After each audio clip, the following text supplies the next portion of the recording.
standing as we allow the ministers to come to the head table, after which we will say the national pledge. We will have 3 prayers said, and then we move into the formal program this afternoon. So please stand by as we all prepare to say the national pledge.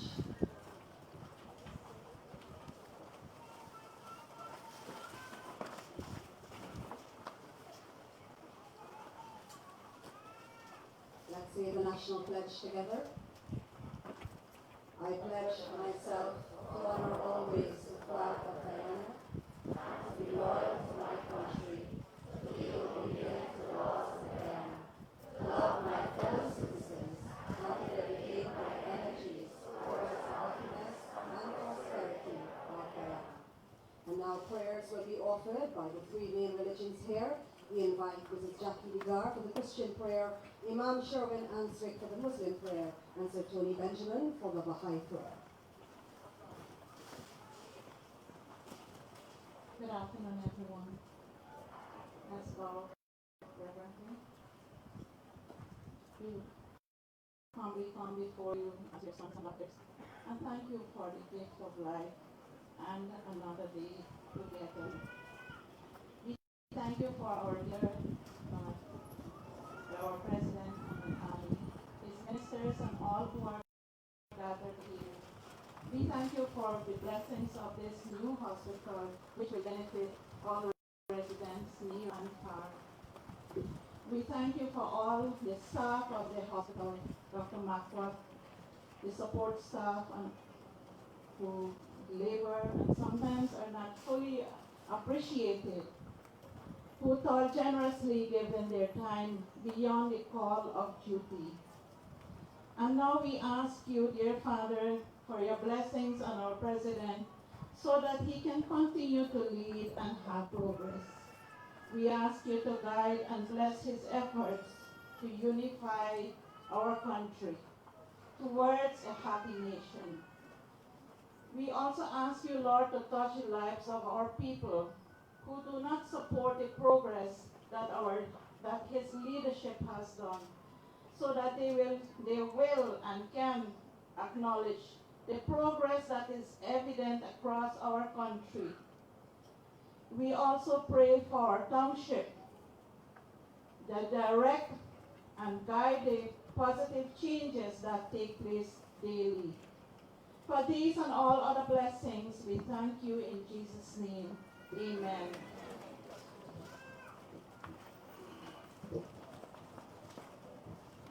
Assalamu alaikum. May the peace and blessings of Almighty God be with you all. Good afternoon, one and all. Our prayer this afternoon will be taken from chapter 1 of the Holy Quran. It will be done in Arabic and thereafter translated into English so that we can follow. أعوذ بالله من الشيطان الرجيم بسم الله الرحمن الرحيم الحمد لله رب العالمين الرحمن الرحيم مالك يوم الدين إياك نعبد وإياك نستعين اهدنا صراط المستقيم الذين أنعمت عليهم غير المغضوب عليهم ولا الضالين قل هو الله أحد الله الصمد لم يلد ولم يولد ولم يكن له كفوا أحد. In the name of God, most gracious, most merciful, all praise due to God, the Lord of all the world, the creator of the heavens and the earth, the master of the day of judgment. O Almighty God, you alone we worship and you alone we ask for help. Guide us on the straight path, the path of those of whom you have blessed, not the path of those who go astray or those who are in your anger. O Almighty God, we come to you, humbling ourselves, praying, supplicating to you and to you alone, and thanking you for the boons, the favors, the bounties that you've bestowed on us. We thank you, O our Lord, for this new hospital center and for the success in making it a reality. Oh Allah, help our leaders, the organizers, the authorities with their plans for our future. We pray, our Lord, for all those gathered here for this ceremony, and we pray for this nation as a whole. Oh Almighty God, we beseech you to accept our prayer. Amen.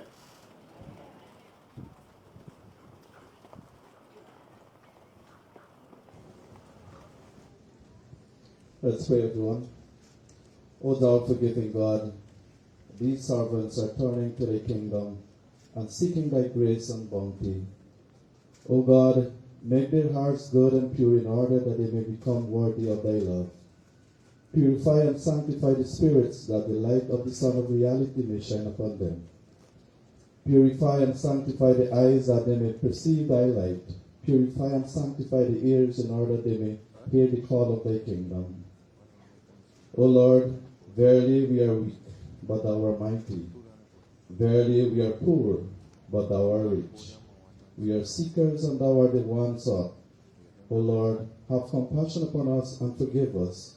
Bestow upon us such capacity and receptiveness that we may be worthy of thy favors and become attracted to thy kingdom, that we may drink deep of the water of life, may be enkindled by the fire of thy love, and be resuscitated through the breath of the Holy Spirit this radiant century. O God, my God, cast upon this gathering the glances of thy loving kindness. Keep safe each and all in thy custody and under thy protection. Send down upon these souls thy heavenly blessings. Immerse them in the ocean of thy mercy, and quicken them through the breath of thy Holy Spirit. O Lord, bestow thy gracious aid and confirmation upon this just government. This country lieth beneath the sheltering shadow of thy protection, and this people in thy service. O Lord, confer upon them thy heavenly bounty, and render outpouring of thy grace and favor copious and abundant. Suffer this esteemed nation to be held in honor, and enable it to be admitted into thy kingdom. Thou art the powerful, the omnipotent, the merciful, thou art the gracious, the beneficent, the Lord of grace abundant. Thank you. Please be seated.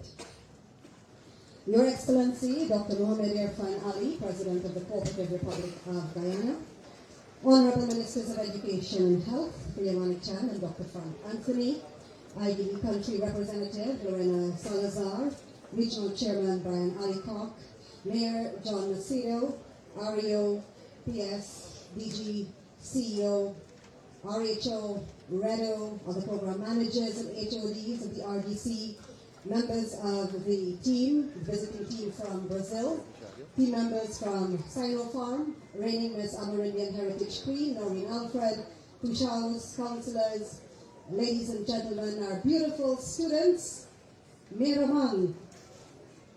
Oh, answer me now. Miramang, everybody. Good afternoon and welcome to the sword turning ceremony for the new Lethem Regional Hospital and the Tapajinga Secondary School, and a happy town week. Let's give ourselves a round of applause. We look lovely. It is a joy being back home to take in the fresh Kanuku air and the savannah breeze, and it feels deja vu, Mr. President and Minister Mani Chan. We were here for rodeo earlier this year. It is good to be back. And when we were last here, we were in my village, Napi, announcing the new secondary school. And I was also here for the commissioning of the Smart Hospital a few years back. So it is with great joy that I join you and the region in this important milestone in two important sectors, education and health. But what does all of this mean for us this afternoon?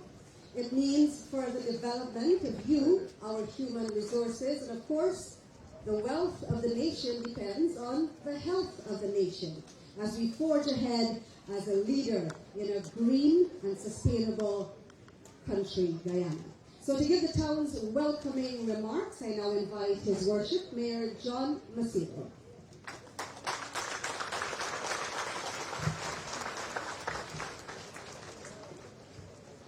Good afternoon, His Excellency, Minister of Education, Minister of Health, Regional Chairman, REO, and other dignitaries here today. It is indeed a pleasure for me to welcome you to the town of Lethem. It is also a pleasure for us in this township to be the recipient of a hospital, a brand new hospital. A hospital that will serve not just this town, but the entire region as a whole. Not so long ago, I can remember, we had the consultation and the struggle and the request for a hospital to be set up. It is now a reality. I want us all to accept this as a true blessing, as a significant step in the right direction of improvement for the region as a whole. Thank you very much, and do enjoy your stay in Lethem. Thank you very much, Mayor Macedo. Guyana is growing. The region is growing. Look, we don't have enough chairs for everybody that has turned out this afternoon. But in the interest of time, we will move the program along. And of course, with guidance and support from institutions like the IDB, we are translating those economic gains into lasting benefits for all citizens of this region. And so we acknowledge the staff working in health, working in education. Of course, you're supported by your regional chairman, Mr. Brian Ali Koch, who we will now hear remarks from.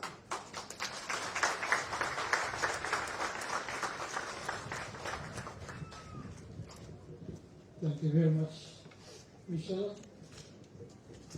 His Excellency Dr. Mohammed Irfan Ali, the President of the Cooperative Republic of Guyana, Minister Priya Manikan, Minister of Education, and Dr. Frank Anthony, Minister of Health, Dr. Pierce, other dignitaries among us here this afternoon, the REO, program heads, our visitors from our neighbors, and of course we have the security forces with us, and of course we have the doctors that is here based in Lethem from Cuba. And you know, it is so good, and I stand proud to say that yet another initiative and our commitment by our government is taking place this afternoon. So I want you to put your hands to our President and his cabinet members, the team.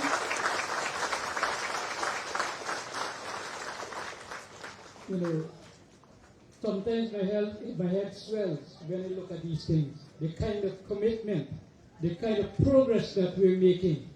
And we'll continue to make, because we ain't coming out of government for just now. Right? We ain't coming out of government for just now. And I challenge, when I go to the villages, I challenge the villagers. I say, can anyone stand up and say, with our government did these things for you in such a short time? None. So whoever come, you know, just tell them, I love what happened in Fairview. I can share my experience from my brother. You know, them boys went in there. And when they finished the meeting, he was the first to get up and said, can you tell me what happened with the $18 million signing agreement? Or who got anything from it? You know what happened? They packed up and they left right away. So, you know, our people got to learn. And still, there are some of our people still sticking on to these people. You know, they're learning. Look at what's happening today. You know, and the mayor and the RHO, Dr. Mahathir, you know, we had several meetings trying to see how best we could have this done here. And I'm proud to say that from today, the work starts. And I see the representative from the contractor is here also. So, you know, these things are happening not by chance, but it is the will of God. And our government is taking through these wills all over this country. And if you look at everybody on Facebook, social media, the development that is taking place throughout, there was never before. So once again, I want you to put your hands together for our young president, and his team.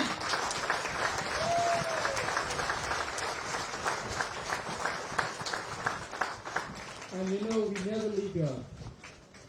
Every other month, myself and the REO getting into the villages, contacting the people, making face-to-face contact. So we keep you in our memory, in our mind, and in our thought on a daily basis. And it is we, your servant, have to deliver for you.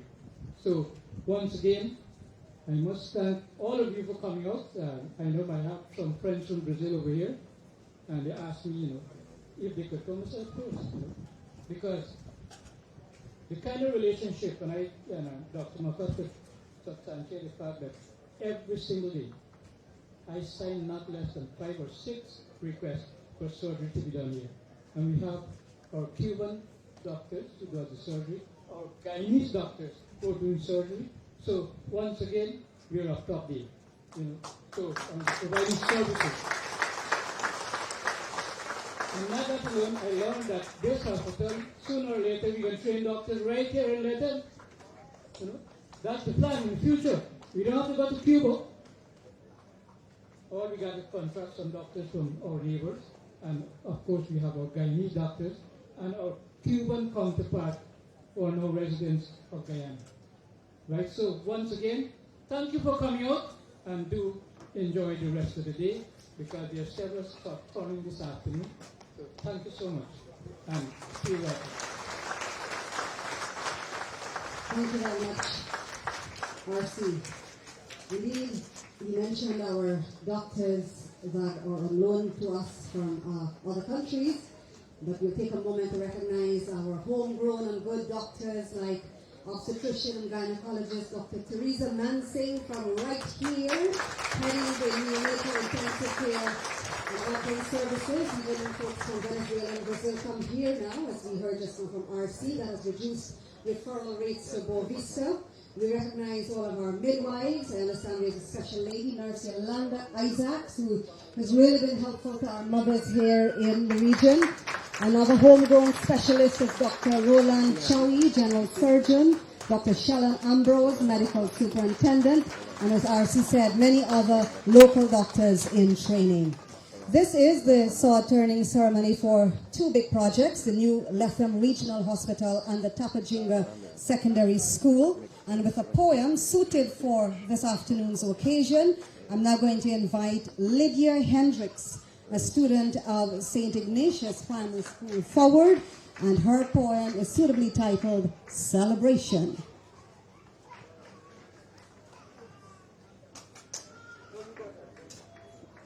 Let's go, Lydia. Good afternoon, everyone. My poem is entitled Celebration. In the glow of laughter, we gather near, hearts intertwined, filled with love and cheer. Moments like these, a treasure to hold, stories of friendship in memories told. With candles aglow and cake on the way, we share the joy of this special day. Each smile a spark, each hug a warm light. Together we shine, making darkness take flight. Through trials we have wandered, through storms we have embraced. In unity's embrace, our souls are saved. So rise up your glasses, let's toast to the night. For together we celebrate, our bonds shining bright. In the rhythm of laughter, in the dance of our dreams, we wave a tapestry bursting at the seams. In the heart of our circle, we'll cherish forever. Thank you. Thank you very much, Lydia, with that poem suitably titled Celebration, because this is what this afternoon is all about. And by request of His Excellency, all our nurses and students who are still in the sun, he's requesting that you seek shade somewhere under the tent. So if we can shift around a little bit to facilitate those who are in the sun. The students in the blue with the umbrella, if you want to come to the side, he's inviting you as close to him as possible so that you can take in all that we've got to share with you this afternoon. Ladies and gentlemen, the Inter-American Development Bank, IDB, is actively supporting this region. There are a number of initiatives already ongoing. In a moment, we'll hear about their recent support to 2 big projects, but we know that they're already supporting us with the solar farm in Lethem, the learning pods in Tapajinga and St. Ignatius. They assisted with the first maternal health waiting home that accommodates mothers who live far away and they come out to get their babies here at the hospital. The Rupununi Tourism Circuit, they part-sponsored the Climate Change Youth Dialogue, and of course not forgetting their support to ecotourism here in the region with the South Rupununi product launch and the Guyana Tourism Product Development Playbook. Ladies and gentlemen, for remarks, I now invite the IDB country representative, Lorena Salazar.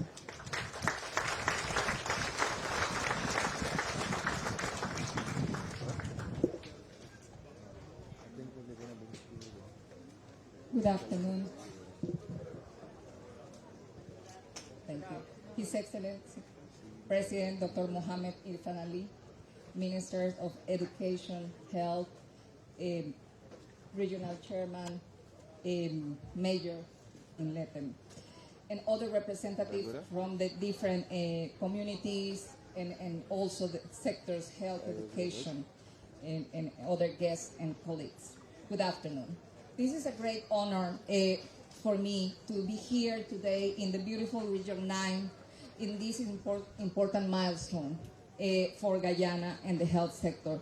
But before talking about health, is the one that we are financing, but let me allow to also to congratulate Minister Manny Chan for this Tabatinga school resources, of course, with the government of Guyana that is committed also with the education sector.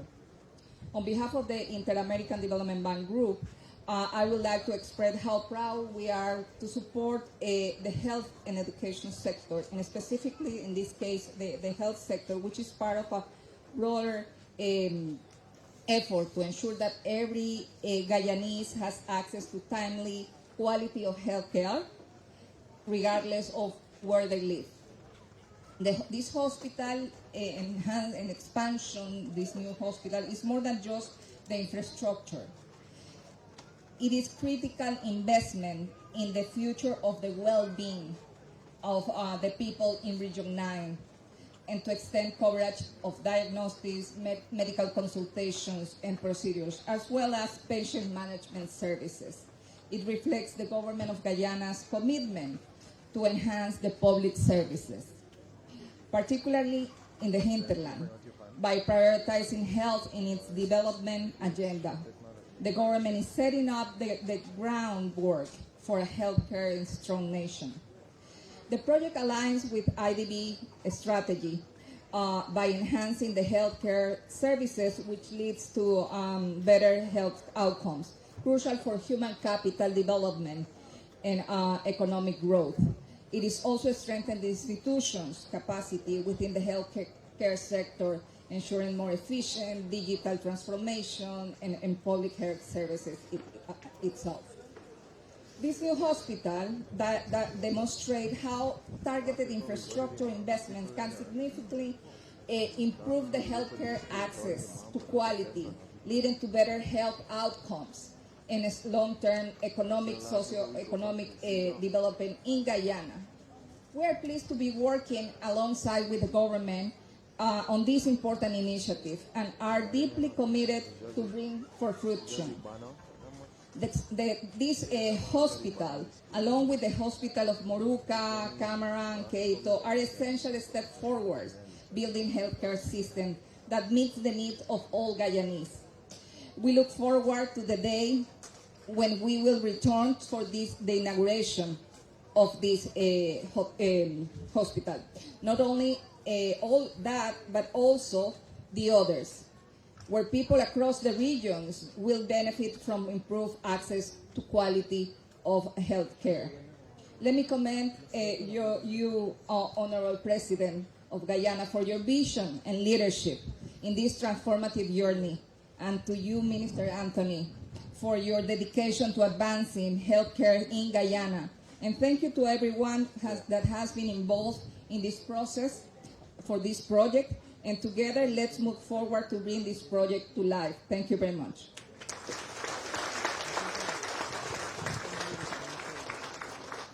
Thank you very much, Lorena. This afternoon we're celebrating, as we just heard from the IDB country representative, what we can look forward to. But what we are still high on and celebrating is the fact that Region 9 maintains the Kayaking National Championship title. Let's give ourselves a round of applause. We also won the Amerindian Heritage title, and our queen is with us this afternoon.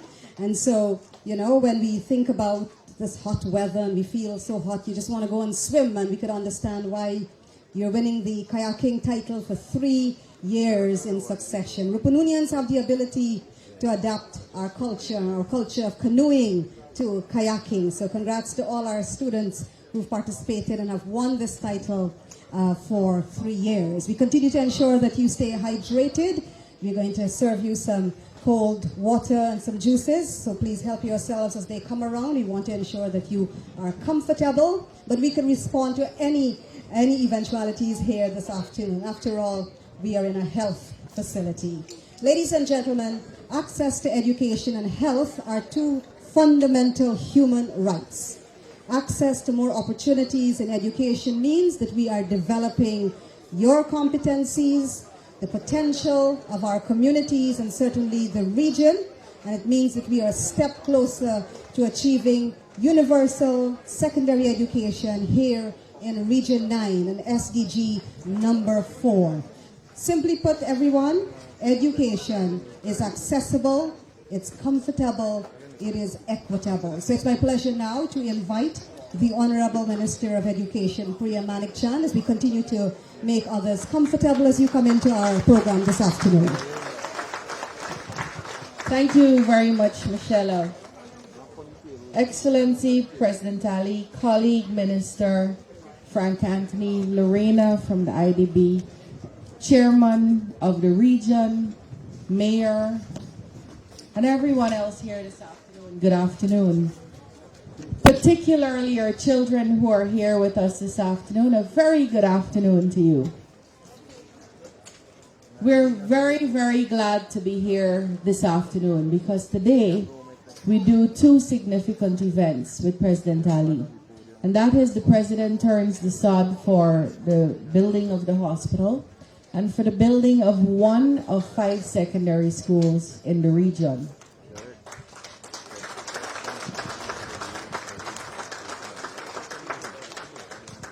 So I want to go back a little bit. In 2020, 2019, 2018, 2017, 2016, the PPPC, although not in government, was always with you. Leaders from Georgetown, local leaders, always came into your communities and heard your needs, and while we were not in government, tried to meet as many as we could at a time when there was crisis. And through that, we learned that the PPPC stands with you in or out of government. But in 2020, I personally came here because I was asked to come in January. And as I was leaving, President Ali came in on that day. And that is when we were in the height of our election season. You may recall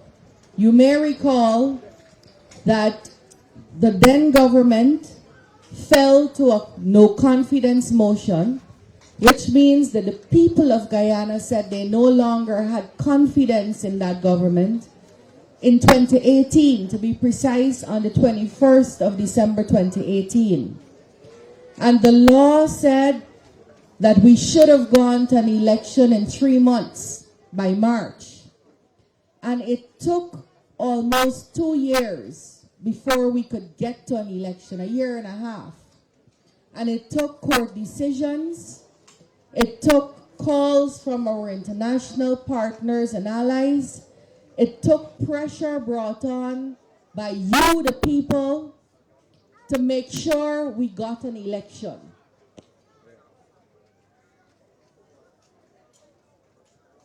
In 2020, when I came here, and we went across this region, and we spoke to you, and listened to you, you said to me a couple of things. And many of you still have your notebooks, because I remember residents bringing their notebooks and making notes about what we said we would do. At that time, the then government, having realized that an election was imminent, was going to come upon them because they'd already fallen, they sent in people to dig wells. You remember that? Do you remember that? They also sent in people to hook you up with internet. You remember that? But all of that happened when? Only when they knew they would need your vote. Isn't that true? That is when it happened. And you know who brought that to my attention? You. I don't live here. So when I came in and I saw wells being internet going up, very poor internet, but the internet going up. And to get the reception, I see people gathered at the top of the fence or under a tree because the reception was poor. You said to me in the various meetings we had, in 10 days, I think we did 27 meetings. And you said to me, you don't trust it because you were left alone for 5 years. So much so that to exist, you had begun bartering again with Normandy. You remember telling me that? So people in this region told me that. And they said they didn't trust any wells or internet because they had not seen the government in their homes, in their pockets, in their schools, in the training of their teachers, in their hospitals for 5 years. And this was only being done so that they could get people's votes. My friends, that was a startling lesson for me. We came into you when we were in opposition and you had droughts and other disasters. We were here with you. And we were in opposition, so we might not have been able to help. But whenever we have been in government, whatever promises we have made to you, we've made sure that we kept them. Because we are not a party. We are not a party that makes promises for convenience sake. It's very easy when an election is around the corner to make all the promises under the sun. We'll give you the stars and the moons, and we'll give you hospitals and schools, and we'll train your teachers. And then you get into government, and nothing happens. The People's Progressive Party is not a party like that. And so, during that time, you said to us that your individual livelihood, your home's livelihood, your community's upliftment, and the region's growth as a whole is what you wanted to see if a PPPC got into government. You spoke of land titling. You spoke of meeting your agricultural needs. You spoke of being able to treat and deal with medical issues and emergencies right here in the region. You spoke of wanting your children to have a high world-class education right here in the region. And we listened to you, and we heard you. And I want to speak this afternoon particularly on education. From 2020 to now, we have built 18 nursery schools. 18 nursery schools that didn't exist before.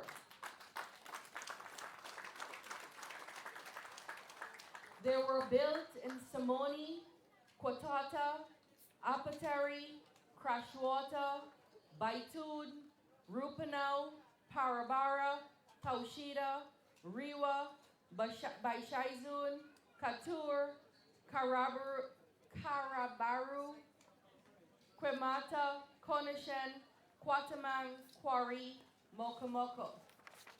18 nursery schools. We have built 7 primary schools in Cherkidano. We're building in Krokrana. That's one of the schools we'll begin building shortly. We'll begin building in Meriwau.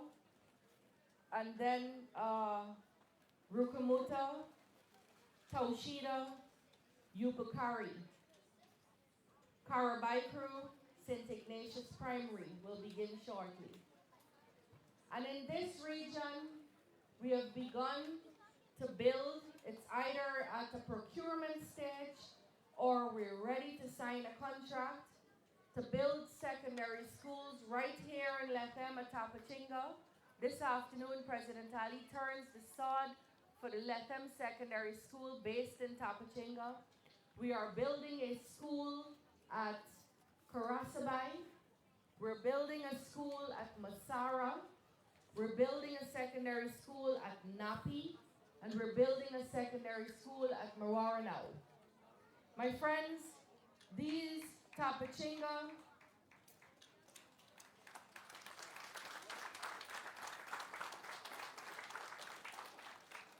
that will give us 2,500 more seats for secondary students here in Region 9. 2,500 seats that we do not currently have. It would have been nice.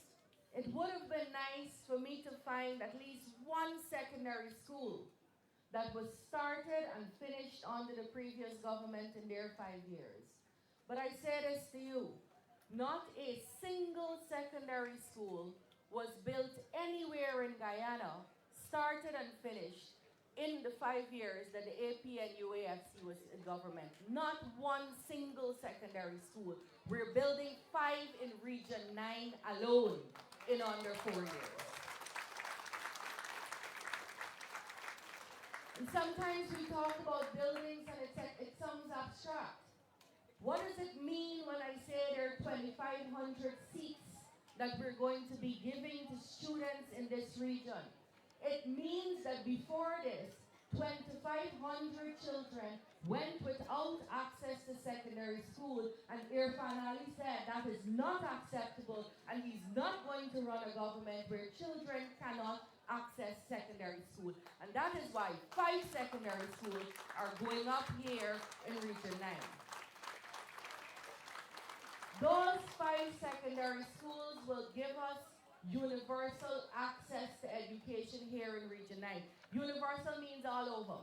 Everybody in Region 9 will be able to access a secondary school and a sound secondary education. But President Ali doesn't want only a secondary school. We build a nice building and put in some desks and benches and everything is okay. President Ali said to me very clearly that once the children sit in those schools, they must be able to access a high-quality education. A high-quality education. What is he talking about?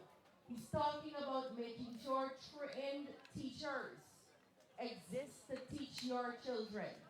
Between 2022 and 2024, we have graduated or are graduating 540 trained teachers from this region, Region 9 alone. Next week, Friday, 120 teachers will travel to Georgetown at no cost to themselves to engage in the graduation ceremony. 120 newly trained teachers for your children so that they could be better than you are, so that they could be better than I am. 120. We just started. 234 teachers just registered to get trained in September of this year. 234 from Region 9 alone. Our dream that is going to be realized before next year is that every single teacher that stands in front of your children's classroom will be a teacher who is trained or in training. 100% of those teachers.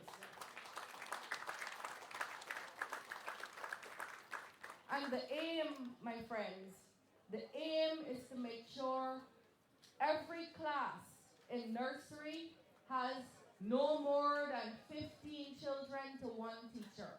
In primary, no more than 20 children to one teacher. And in secondary, no more than 25 children to one teacher. And that is what we're aiming for, and that is what we'll be able to deliver because we have made training available to your young people in this region. Now here's the thing. Before 2020, the only thing offered to the trainee teachers of Region 9 was the trained teacher certificate. It took teachers 3 years to get that. And then for them to get the degree, they had to do another 3 years. That's 6 years. We have begun offering the associate's degree to your teachers. So now it takes your teachers 2 years to get an associate's degree and 2 years to get a degree at the university. And we've made all of that available online to your teachers. So in 4 years, your teachers are going to be trained graduate teachers who are going to earn more because of their status. My friends, President Ali didn't stop there. He said, we used to give the children of Region 9 fabric, uniform, cloth to make your uniform. You remember that? You remember that? He said he doesn't want to do that anymore. You're independent people. You've been able to get your own fabric. So he gives each of your children $5,000 to get uniform. Each child in the region gets $5,000 for a uniform assistance. That is to help out parents. And in 2014, you all look like very young people, so you may not remember. In 2014, we had started the cash grant, the Because We Care cash grant. You remember that? You remember $10,000 is what we started with? And we said that we want to increase it every year until it reaches $50,000. You remember that? And we said Because We Care and every child got it? When we left office, the AP and UAFC took that away from you. They took it away from you. They took it away from your children. And they told you they would replace it with buses and boats and boots and bicycles and breakfast. And I am asking you here today, I don't need to tell you because you have lived this story. How many of you got bicycles? How many of you got buses? How many of you got boats? How many of you got breakfast that was not already on the school feeding program? And I can tell you the answer, but you could tell me the answer too. Not. Zero. What did we do when we came back into office? President Ali just gave every single child in this region and across the country $4,000 to $5,000 per child. Not per household, per child. Every single child. We had started under the Barjagdale government the school feeding program. But and that was a hot meal program where it's a beautiful program that the World Bank has not only lauded the country for, but has replicated in other countries where we have the village producing the material like peanut butter and cassava bread and or cooking that for the schools. But President Ali also introduced the breakfast program to your children. You know about that, right? That your children are now receiving breakfast. So we didn't only give you the $5,000. We have given you breakfast also. We have given more buses in 3 years than the APNU gave in 5 years. And we have given more boats in 3 years than the APNU gave in 5 years. So they took it away from you. Gave you nothing in return. And now they come back and tell you, trust them, they're going to give you more. You have to decide if you can. I am telling you, you cannot. Here is the thing, my friends. They will come to you and they will tell you, before I get to that, we didn't only stop there. We're giving textbooks to each child. The same textbook the children of our primary need is the same textbook they're getting. So the children in Stella Maris, in Georgetown, whatever they get is what the children of our primary get. We don't discriminate. We don't give one set and don't give another set. Whatever we are giving to everyone. And let me tell you how we decided what we were going to give to the grade 6 and primary school children. Whatever the private schools were using and getting results, we have bought those for each and every child to have in their book bags, and we've given it to all your children. So much so that we have children from Rupenau going to Queen's College because they were able to use those resources and top this country. We have children from St. Cuthbert's going to Queen's College because they were able to use those resources and top this country. So my friends, resources matter. Resources matter. You heard just now that we built schools all the way in guns. All the way in guns. Because it doesn't matter to us that it's out of sight. Whatever your children deserve, we will give them wherever they are. The highest mountaintop or the lowest valley or the riverbank, wherever they are, your children will get it. Now there are a lot of people that will come to you. Some online. Yesterday I saw a long conversation on how we're giving books to one school and not another, and that's wholly untrue. Whatever Queen's College gets, St. Ignatius Secondary gets. Tapachinga Secondary will get once they come on board. Anai Secondary gets. Shelton Secondary gets. Because we don't buy for school. We buy for the number of children in fourth form doing business or the number of children in fourth form across the country doing science. We don't buy per school. Now people are going to come to you and they're going to tell you the PPP was able to do this because they got oil. The PPP is able to give you these things because they got oil, and in fact they should give you more. We didn't have oil in 2014 when we introduced the Because We Care cash grant. We didn't have oil when Bar Jagdeo was president and he introduced the school feeding and uniform grant. We didn't have oil when we built Anai Shelton and Sand Creek. We didn't have oil. What we have was a desire and the political will to make sure every single child across this country could benefit from our resources. So when we came into government in 1992, we had 3 secondary schools. 3 secondary schools existing in hinterland communities. One was at St. Ignatius, one was at Bartica, I don't even consider that hinterland, and one was at Northwest. In 1992, we had children with beriberi. We were a heavily indebted poor country. They used to call us HIPIC. We couldn't afford to feed people, and every $98 on every cent was going to pay debts. And we still built from then to when we left in 2015, 13 more high schools across regions 1, 7, 8, and 9. 13 more. The APNU came in with the best budget and the best economic circumstances they could have gotten, and certainly better than we had in 92, and they built 0. They did not even repair what existed. So when they come to you to tell you that because they now have oil, they will do better, I want you to understand, oil doesn't fix lazy. Oil doesn't fix incompetent. Oil does not fix visionless. What oil does, it allows a party and a president and a presidential candidate with vision and with the desire to serve each and every one of you to make sure he can use that oil money, to make sure you feel it in your pockets, your children see it in their book bags, your children's stomachs feel it.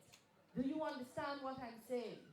So my friends, you'll get an opportunity. not too long in the future, next year, you're going to get an opportunity to make some strong and important decisions for yourself.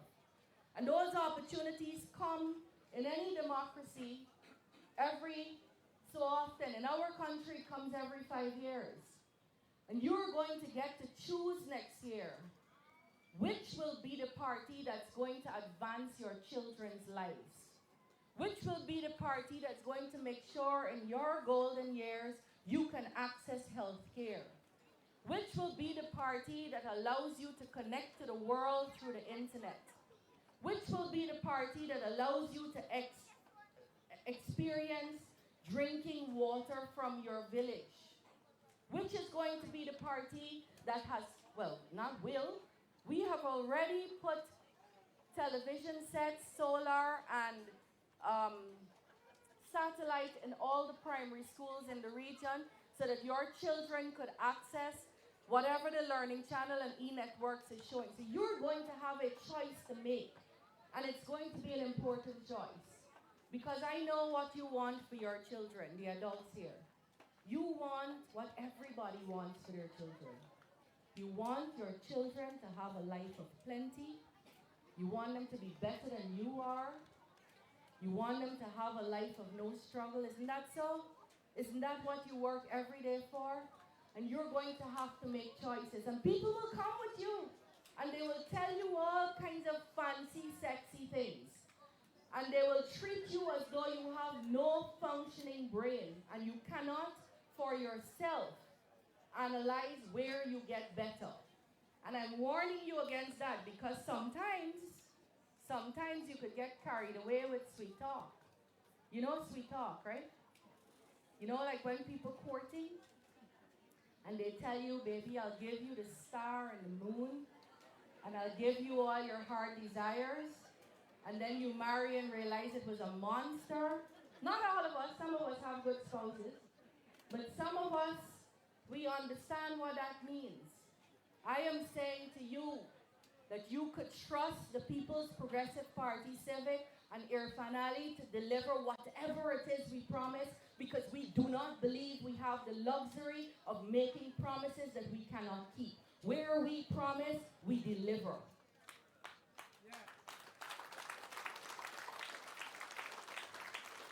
And I want you to remember that about us. And this here today, my friends, is evidence of that delivery. Here, President Ali is coming to turn a 75, the sod for a 75-bed hospital with emergency room and all the other things Frank Anthony will tell you about. Here, he's coming to build an 800 children's school so that the 1,100 children that are overflowing in St. Ignatius will have comfortable seats in Tapachinga. In this region, we are fixing the Sand Creek dorms and the Anai dorms and the Aishalton dorms so that your children could live there more comfortably. We're not only building schools, we're building teachers' quarters where they're necessary so that your children could get the benefit of those trained teachers. So I'm saying to you today that you are in good hands. You are in good hands. And I'm asking you to remember that you can trust us with whatever promises we make. I thank you, and God bless you all.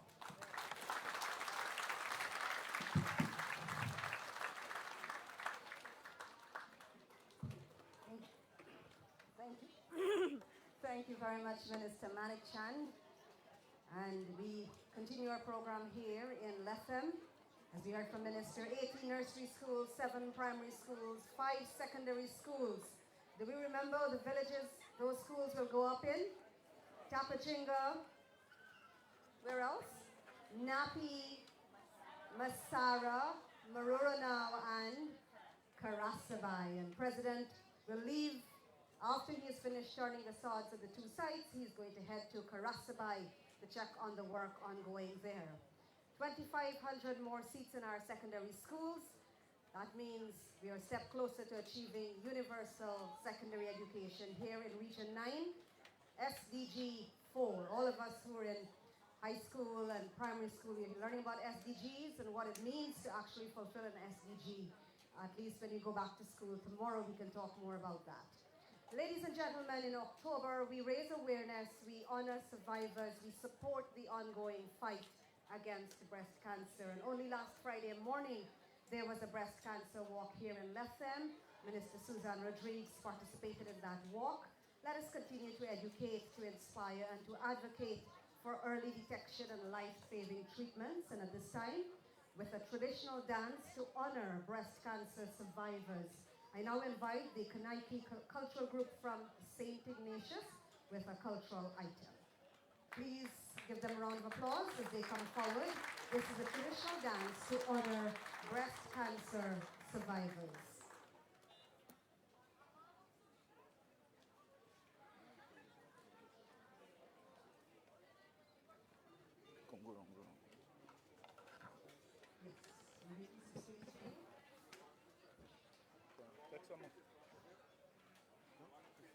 Yes, sir. We are making space so that our Kanaiki dancers can comfortably depict this important dance as we honor our breast cancer survivors or cancer survivors during this month of October.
Thank you very much, students from St. Ignatius.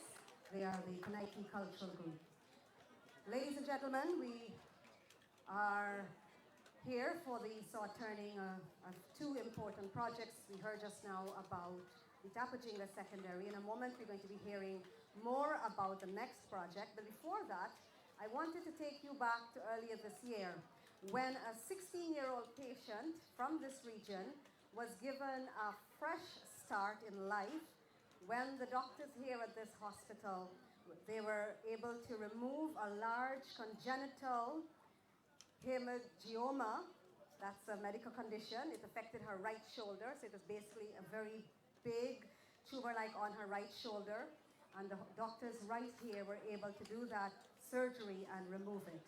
That happened here. The first time the doctors were able to do a procedure like that at this hospital. Out in Georgetown, at the Georgetown Hospital, they're also doing some groundbreaking work. We think about their first laparoscopic donor nephrectomy. That means, making kidney transplant surgery happen. They also were able to do their first ever laparoscopic liver resection, their third life-saving ruptured abdominal aortic aneurysm surgery. We're not talking about Netflix shows, ladies and gentlemen. These are not hospital shows. These are real, highly specialized medical surgeries being done right here in Guyana. And these success stories, it underscores the immense effort and investment in our country's healthcare, especially in the hinterland and, of course, far-flung areas. And leading the charge in this regard is the Honorable Minister of Health, Dr. Frank Anthony, who will now hear remarks from.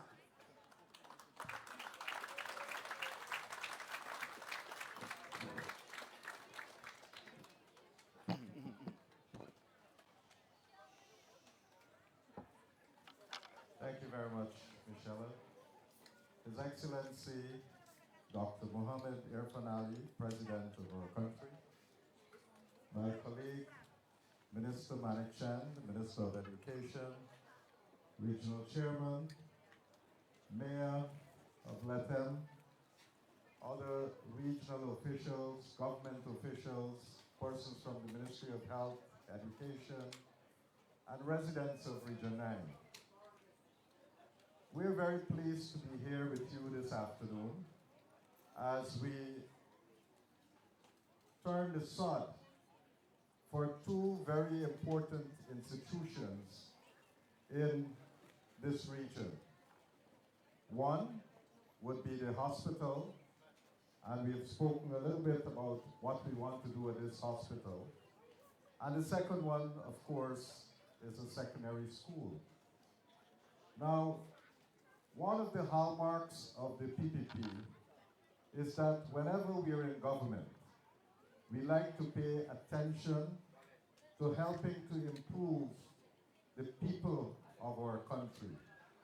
And we do that in several ways. We invest in education so that people can grow and prosper by having a very good education. And the second thing is that we want people to be healthy. Now, I want to give you a little story, which didn't start so long ago. And that was in 2020, when President Ali came to office. We came to office in the midst of a pandemic, the COVID-19 pandemic. And I remember in August of that year, we had our first case of COVID on the 11th of March, 2020. And by August of that year, after all the things that Priya spoke about, we went to an election, we won the election, the people didn't want to give up government and so forth. You really had to prod them and push them out so that they leave office. But what did they leave? Because we were in the midst of a pandemic. What did they leave? When we came in, the people there, they said they built a COVID hospital at Liliendal. Some of you might remember that. And I remember the day when we were going to have our first cabinet meeting. And all the ministers were supposed to go to the meeting. The president turned to me and said, "You don't come. You go and see what's going on over at that COVID hospital." And when I went there, it didn't have a bed, it didn't have electricity, it didn't have water, it didn't have no patients, of course. Nothing, absolutely nothing was there. And this was how they were working to protect us against this pandemic. And I remember distinctly that if we wanted to make a diagnosis of someone here in this region with COVID, it took us close to 9 days. You had to send the sample out to Georgetown, and it took a minimum of 9 days before you can get back the results. By which time, when you get back the results, either the person get more sick, or the person might die, or the person get well and went home. That was the state of affairs that we inherited. And even at that time, while we were battling with COVID, the president said to us that beyond COVID, what we want to do is to build a world-class healthcare system that all the people of Guyana can enjoy. This is not a system for Georgetown people or coastland people. This is a system for all the people in Guyana. Now, how are we going to do that? So from 2020 to now, many of you living in this region would have seen the changes that have occurred in this region. Let's take this hospital that we're in. We were able to fix the theater in this hospital. We added a recovery room so that when people had a surgery, they can go in a recovery room, recover properly, and then they go to the ward.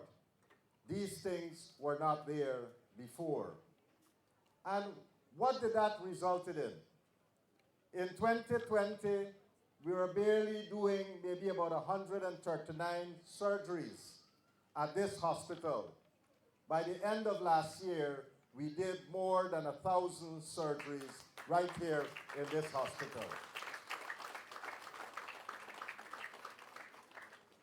And it's not only people in this region that have confidence in the types of operation that we are doing in this hospital, but we have our neighbors who are coming to access service at our hospital here in Lethem.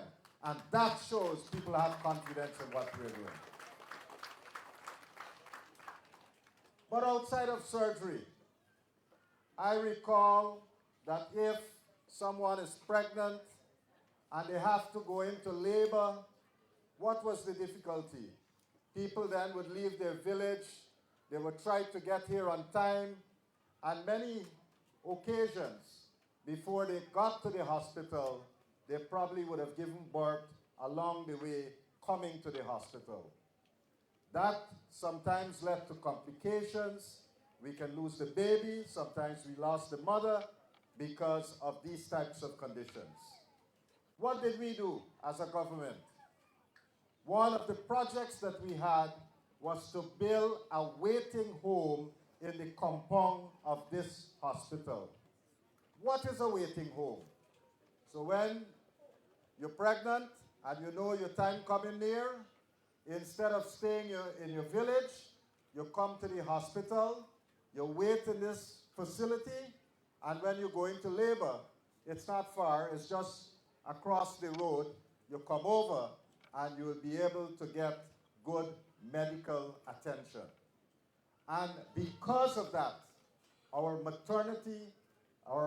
maternal mortality, that means the death that happens during pregnancy, went to 0. And that's an achievement for this region. So what I'm pointing out to you is that simple investments, if you know what you're doing, simple investments can save the lives of our people. And that is what this government is about. We make simple strategic investments that is going to improve the conditions of our people. And we have been seeing that. We recognize that we can't just do hospital care. We have to also do primary health care, meaning that we have to get care closer to where people are living.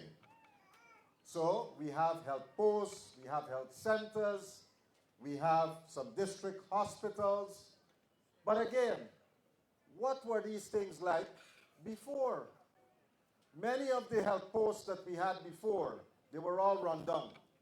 They didn't have equipment. And many of them did not even have people to operate them. So when we came in, those that we had around the place, you had all kinds of challenges with them. And so we started to give every region of our country monies so that they can fix these facilities. In this region, 3 years ago, we gave this region $100 million to fix up primary health care facilities. The next year after that, we gave $200 million to fix. And this year, we have given $500 million to fix all the facilities across the region. Now, in some cases, we recognize that there are communities that did not have facilities, and we were able to build new facilities for these communities. And when we look across the communities, any health center that did not have people working at them, we decided very early on that we are going to train people. So in consultations with the Tushaus in the various villages, and with consultations from the region, we were able to identify persons in every community where you have a health facility.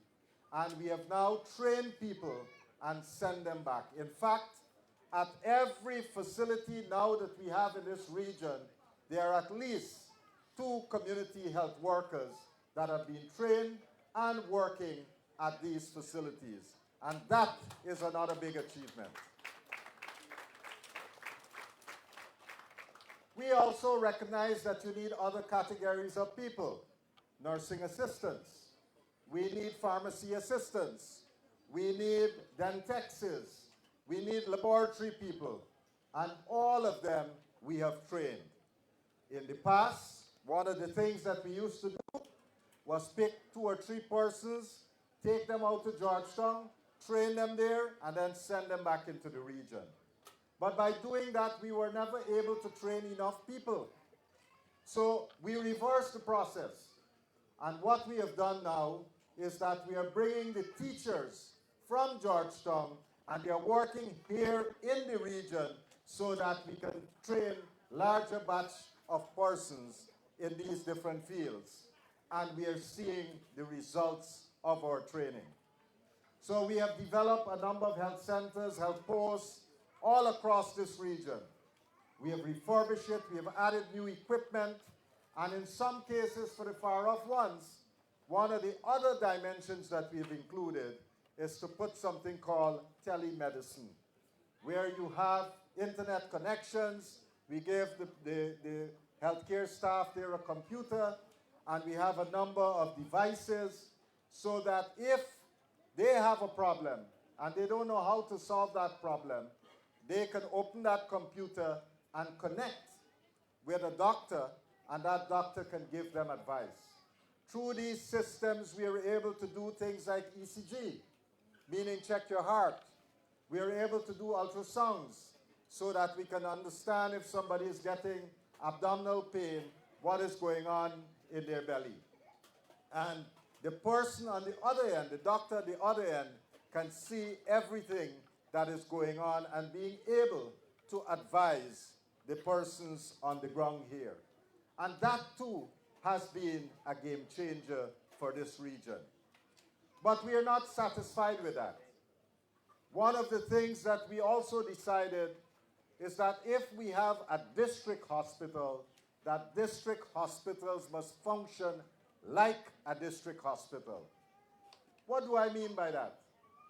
In the past, we had these places, they didn't have a theater. So if somebody needed surgery, you had to then send them either to Lethem or we had to do a medevac to bring them out to Georgetown.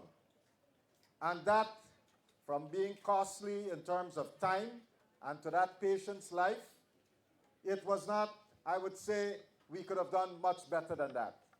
And so one of the investments that we have made is to make sure that we are equipping all of these district hospitals, Sand Creek, Aishalton, Anai, Karasabai, all of them, with operating theaters, recovery room, and all the medical equipment that is necessary so that we can do the surgeries there and people would not have to travel. This is a big improvement. And we have two modalities.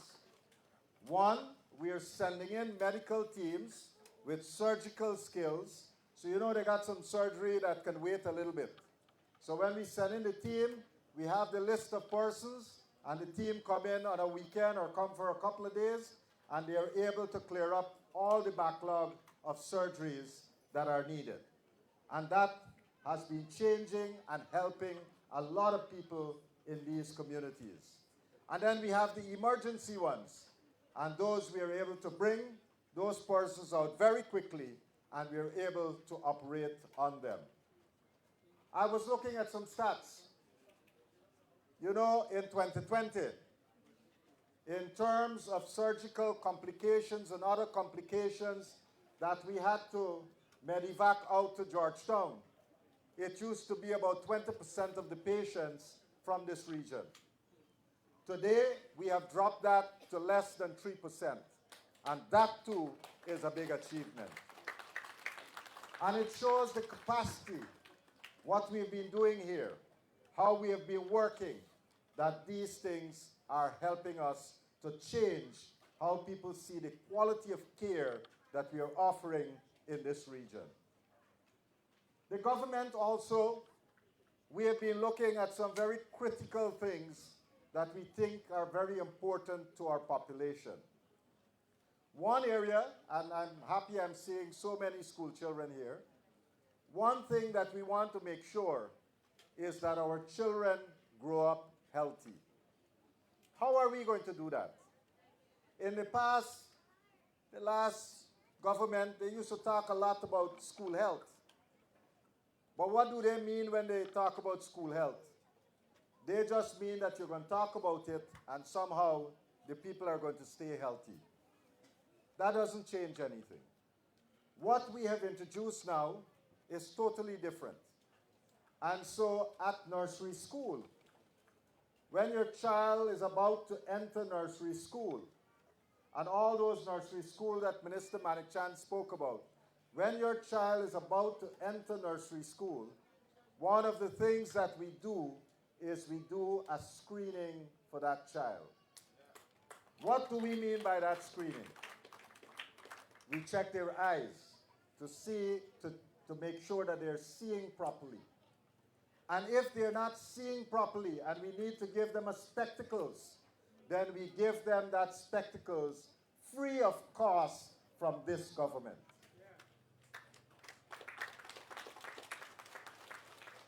We also check their hearing to see whether they're hearing properly. And if they're not hearing well and they need hearing aids, then we are able to give them that free of cost by this government. We do a dental checkup for them. And if they got rotten teeth or anything that we need to fix, we fix it too and make sure that they stay healthy. And we are doing it in the community. Go in the community and do it. That is not all. We have a whole set of other things that we are checking to make sure that the child is healthy. And if we find any problems, any medical problems, then we bring them into the system and we try to fix it as early as possible. You tell me if that is not a caring government. Isn't it a caring government? And that is what we have started to do for nursery school children. So far, We have completed close to 20,000 children at the nursery level. We are now starting at the primary school level. And every primary school child is going to get the same kind of screening. And then we are going to go to secondary school, and every secondary school child is going to get similar screening. This is how we want our children to grow up healthy, because we know that these programs are going to make an impact on their lives. It costs a lot of money to do this, but it is money well invested in our people. And that is what this government is about, investing money in our people so that they can meet and grow to whatever aspirations they want. And that is what we are investing in. We also recognize, and I think Michelle has said it, that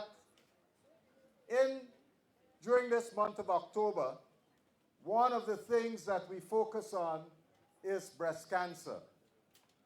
And as you would know, breast cancer is the #1 cancer among women in Guyana. And the #2 cancer is cervical cancer. Now, what can we do about this? So let's start with the second one, cervical cancer.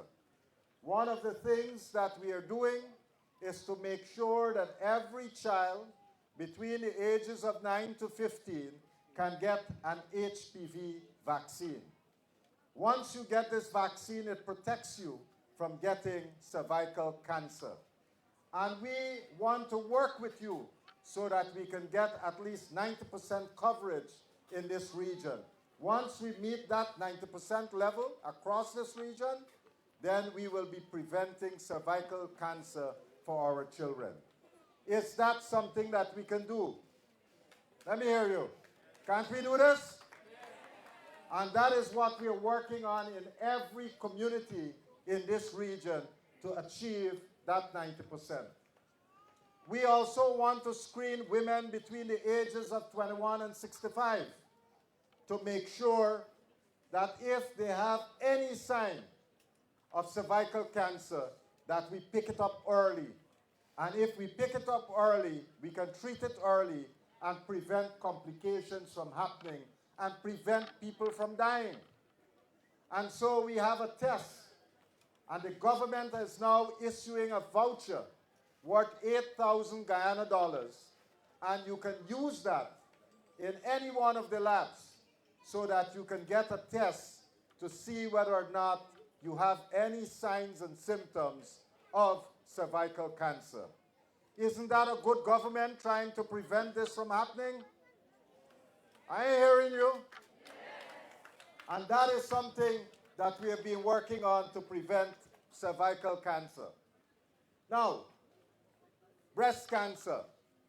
One of the things that we do, we wear our pink, we walk around, we have good and strong advocacy.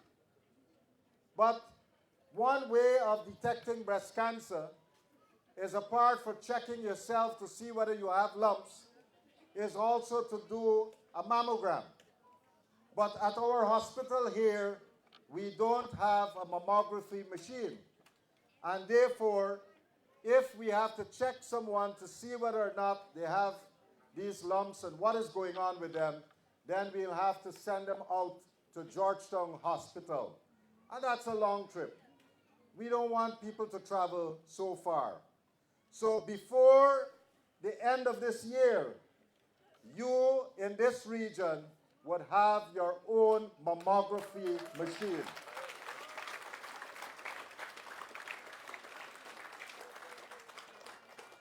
And if we find any lump and we need to do a biopsy, we'll do the biopsy. We have one of the most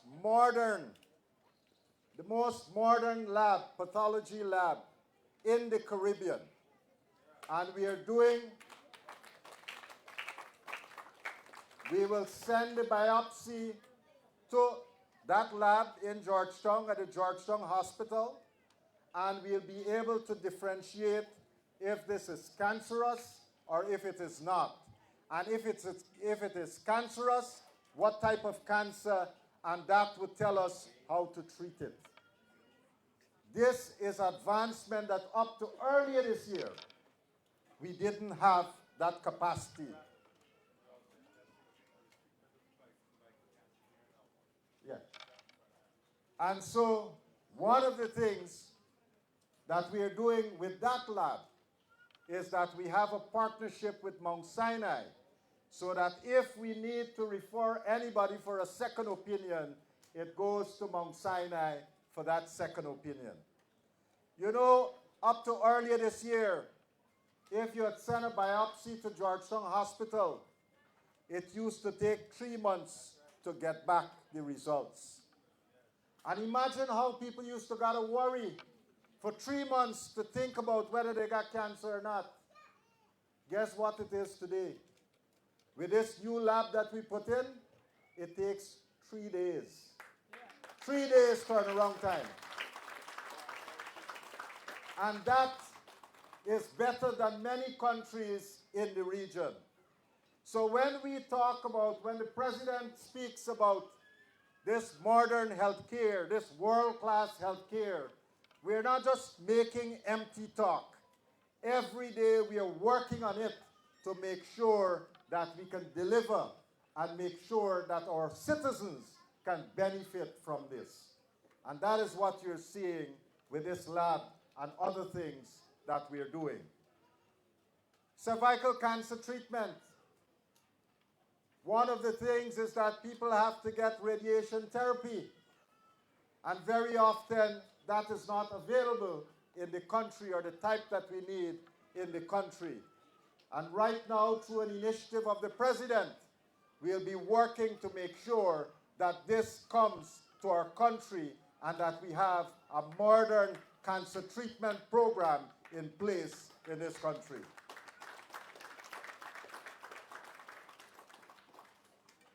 When you look across the health landscape, we can look at all the infrastructure things that we are doing, the training for our people, the investment in our doctors and nurses.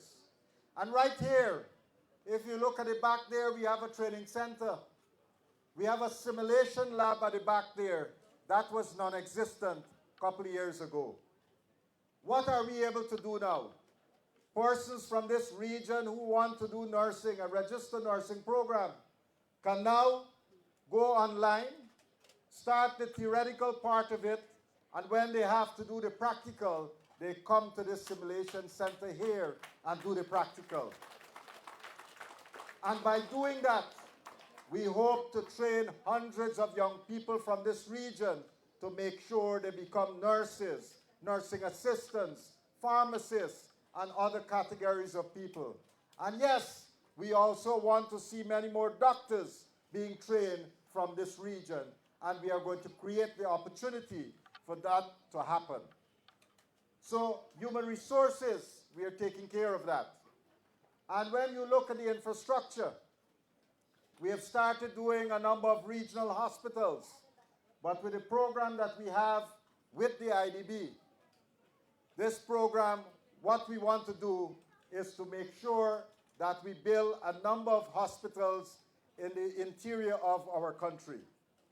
So you'll see a hospital going up in Region 1 in Maruka, one in Keto, one in Camarang, and of course, right here in Lethem.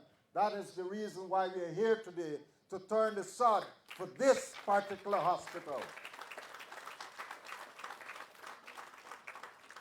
What would this hospital look like? It would have at least 75 inpatient beds, modern theaters.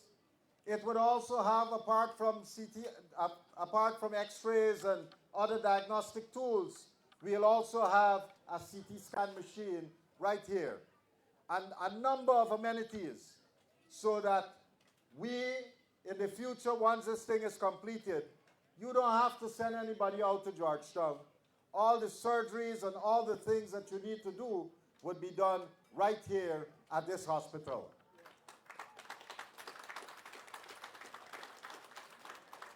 So my friends, during this last couple of years that President Ali and the PPP has been in government, you would have seen a transformation in health in our communities. You would have seen a transformation in health in this region, in all its facets, whether infrastructure, human resource, equipment, turnaround time, how we are managing diseases, and so forth. You would have seen that change happening. But we are not satisfied with that. We want to take it up another notch. And this hospital that we are going to turn the sod for is going to help us to take it up that other notch so that it would be comparable with anything that we have in Georgetown. Isn't that a good thing? Aren't you happy about that? That you ain't got to travel to go to town anymore? I know some of the people in health might not be so happy because when they travel out, they just go do a little shopping. But that also is changing, right? Because you got all kinds of things going on here. And we are seeing not only the transformation in health, education is transforming, the infrastructure here is transforming, everything. I mean, who would have believed just a couple of years ago when we were talking about this? Many of you probably were skeptical. Well, you ain't got to be skeptical anymore. You're seeing it for yourself. You're seeing the people who talk, and you see the people who just do. And you know who just do, right? We walk in the talk, right? That's what we're doing. We walk in the talk. And we're making sure that we deliver for our people. So friends, today we are here to celebrate. To celebrate with the President his vision of change and transformation in this country. Today we are here to commission another one of those transformational projects. And today, as we commission that, you are part of that history of making the change in this region. And I'm proud to be here. I'm proud to be part of his team as we move this country forward. And I encourage all of you who are here to come on board to be part of that transformation. We can't stop this train now. We have to make sure that we go beyond 2025, we go beyond 2030 to see the transformation and the changes that we want for our country. Thank you very much. Thank you, Dr. Frank Anthony, Minister of Health. We'd like to acknowledge the team from the Department of Epidemiological Surveillance from Brazil. I'll ask that you quickly stand so we can recognize you. The manager of the Yellow Fever and Dengue Control Center, Rosangela, Joel, Vector Control Technician, Roberta, Jacqueline, the STI AIDS Manager, Maria, Jose, Director of the Department, Carlos. They're here with us this afternoon, and they'll be coming back at the end of the month for an outreach. Well, they'll start off in Lethem, but they're going to be going into the various sub-districts. So welcome. We hope that you enjoy your stay here in Guyana. May I invite Shawnette Thompson to come forward now? As we heard from Minister, so much to look forward to, so much already happening as we continue to build out a strong, healthy population. Let's now enjoy this patriotic song, Oh Beautiful Guyana, from Shawnette Thompson.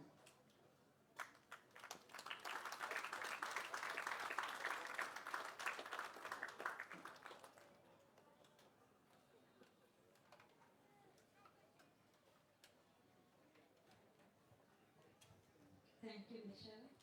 Good afternoon, everybody.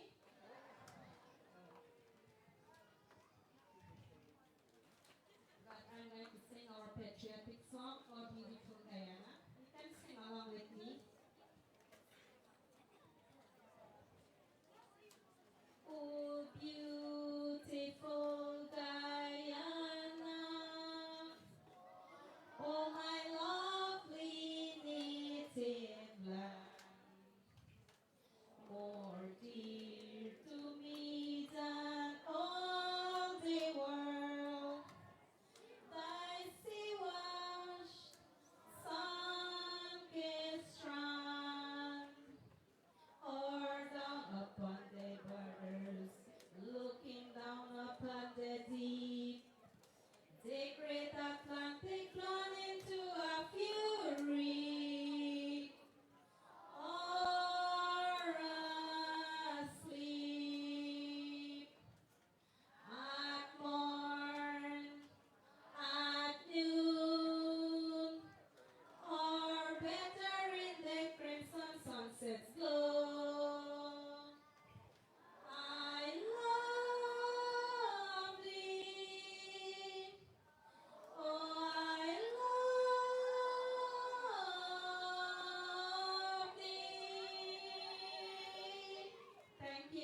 Shawnette is going to be one of our first medical lab technicians. You saw her come out in her uniform. She and 21 others will graduate next year as the first batch of medical lab technicians. So let's give them a round of applause. And it was beautiful hearing our children sing just now.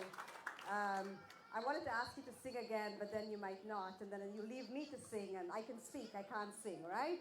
But I enjoyed hearing you say and sing, you love Guyana. And there is one person here that loves Guyana a little bit more than all of us, I think. If he could sit at the head table and seat everybody that was standing while the program was going on. Ladies and gentlemen, please stand as we invite our 2024 CARICOM Global Leader. He received this award recently, His Excellency, the President of the Cooperative Republic of Guyana and Commander-in-Chief of the Armed Forces, Dr. Mohammed Irfan Ali.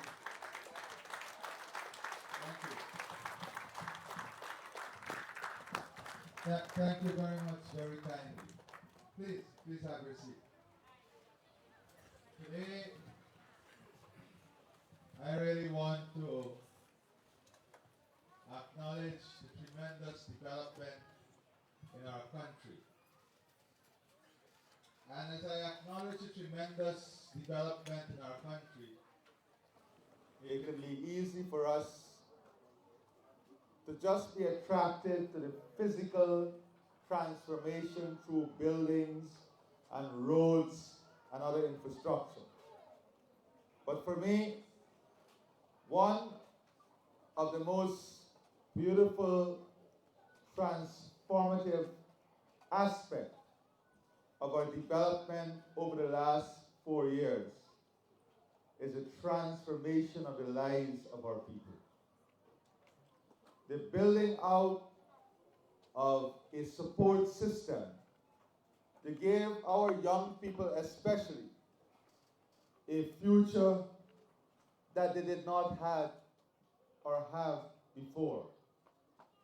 In ensuring that that future is linked to the economic development and expansion of our country.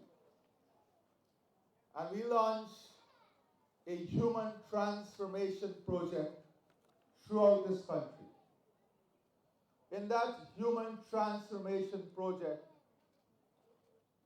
we set ourselves some bold and ambitious targets. And in those targets, we did not anticipate that we will be dealing with many social conditions through one policy initiative. So we told the Minister of Education, you need to have 100% trained teachers in your system. And you need to go beyond that and ensure that those who are trained will become trained graduates. We said to the Minister of Health that we want a training program for nurses, community health workers, pharmacists, lab technicians to be in every corner of this country. We said that we want a national scholarship program that will touch the lives of every citizen and give an opportunity for every citizen. And we launched a gold scholarship program. And only recently, we have now made University of Guyana education free of cost for every Guyanese.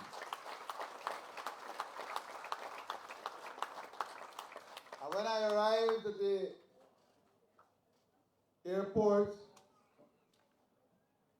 a young lady hugged me, and she was very happy, and I said, "You're lighting up my day with your happiness." She said, "My smile is $100,000 brighter."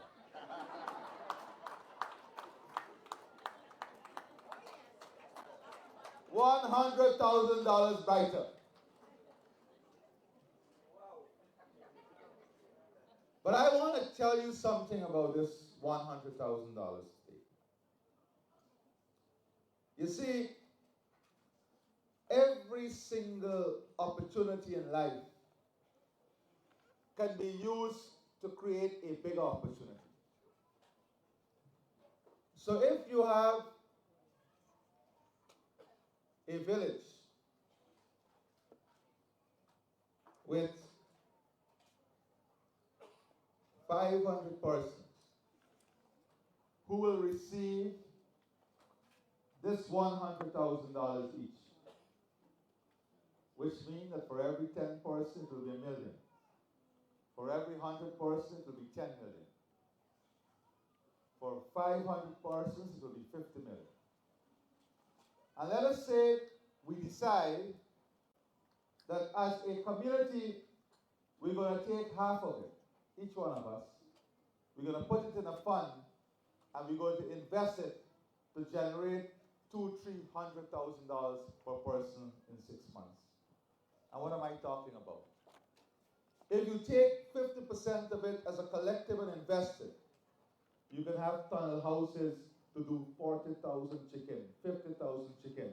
You can move towards producing your own hatching eggs, table eggs, right in your communities and villages, and creating long-term sustainable revenue stream for each person within the community. So it is not as simple as just $100,000. It's $100,000 that now offers you a collective opportunity at economic empowerment and financial upliftment. So sometimes I listen and I read with amazement those persons who consider themselves academically brilliant, in a narrow, superficial way, examining a policy without understanding the breadth of the policy and the possibilities that the policy brings with it.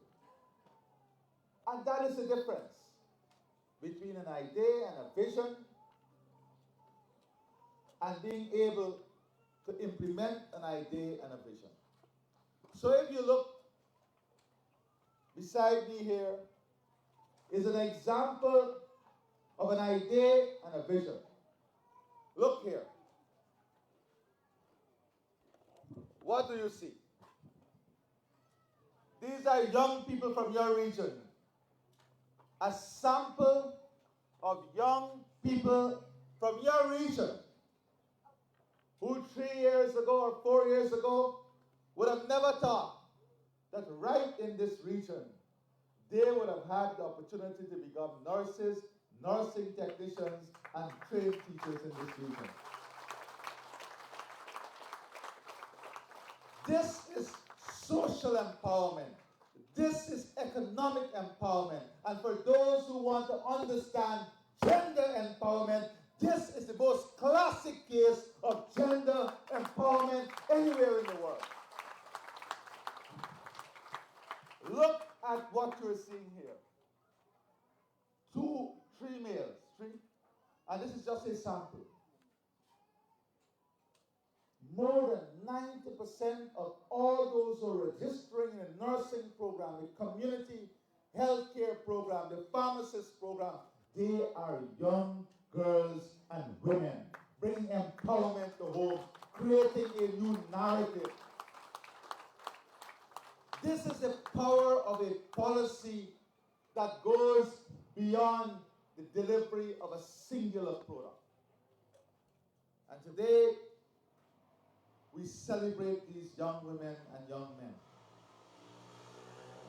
Today, because of the investment we are making in secondary education for your children, they now can enter the officers program at the Guyana Defense Force because they now have the opportunity to get the CXC subjects to go there. And let me warn these young people. It is not because any of you are better than your parents or grandparents or those who are before you. It is because you have the opportunity they never had.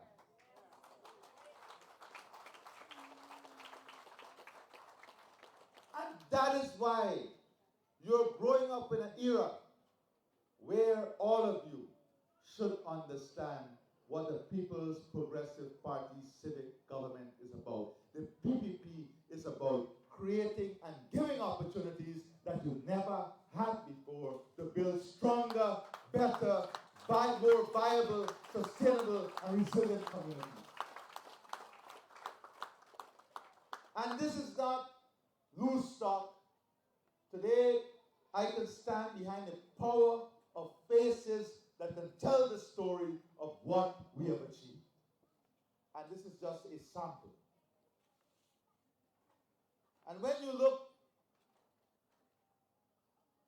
at the simplicity of this event, but before I do so, let me acknowledge our partner in development from the Inter-American Development Bank, and I ask you to applaud her.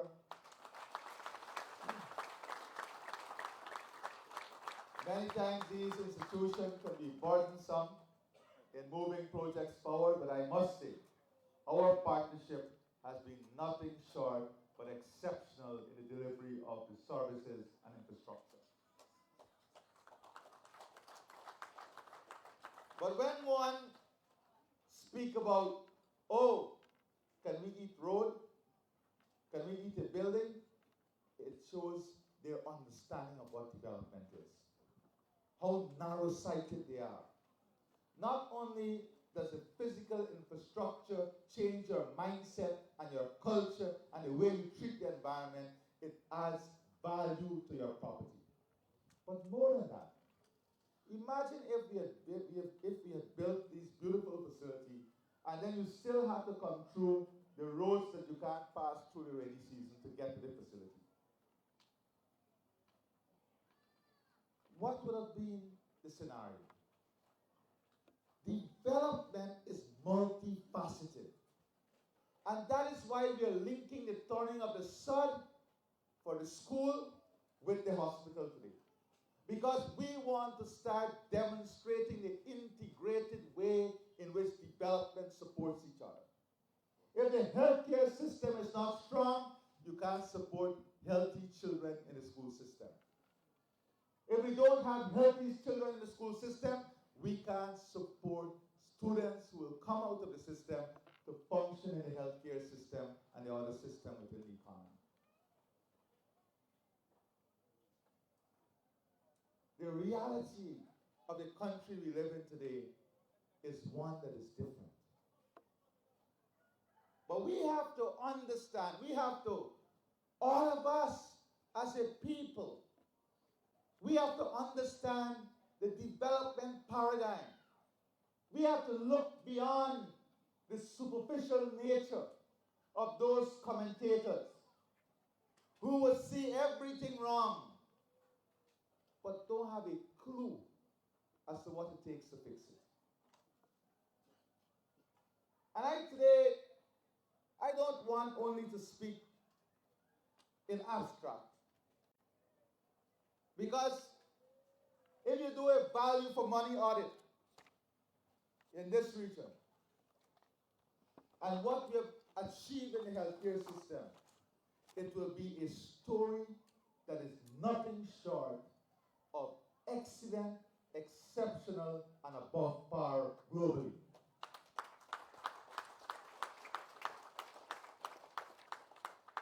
So if you look at what we've invested in this region, and I'm going to come to the facility itself. In this region, since we came into office, we've invested in healthcare over $7 billion. Did you hear me?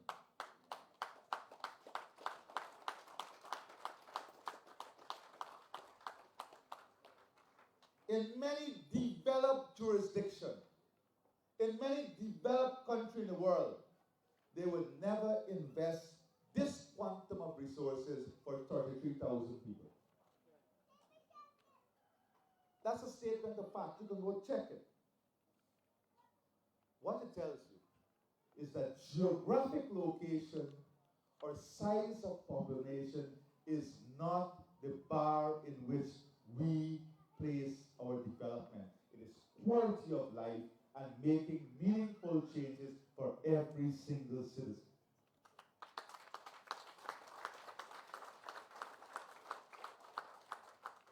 It could have been easy for us to say, rather than spending close to $100 million on a hospital here, take it into a big population center, put it down, and vote bank. We don't think like that in this government. We are already thinking, if you listen to what I said in Parliament, of Guyana 2030 and beyond. How we are going to make the right investments today that will ensure we live in one of the most beautiful, well-structured, advanced economies in the world.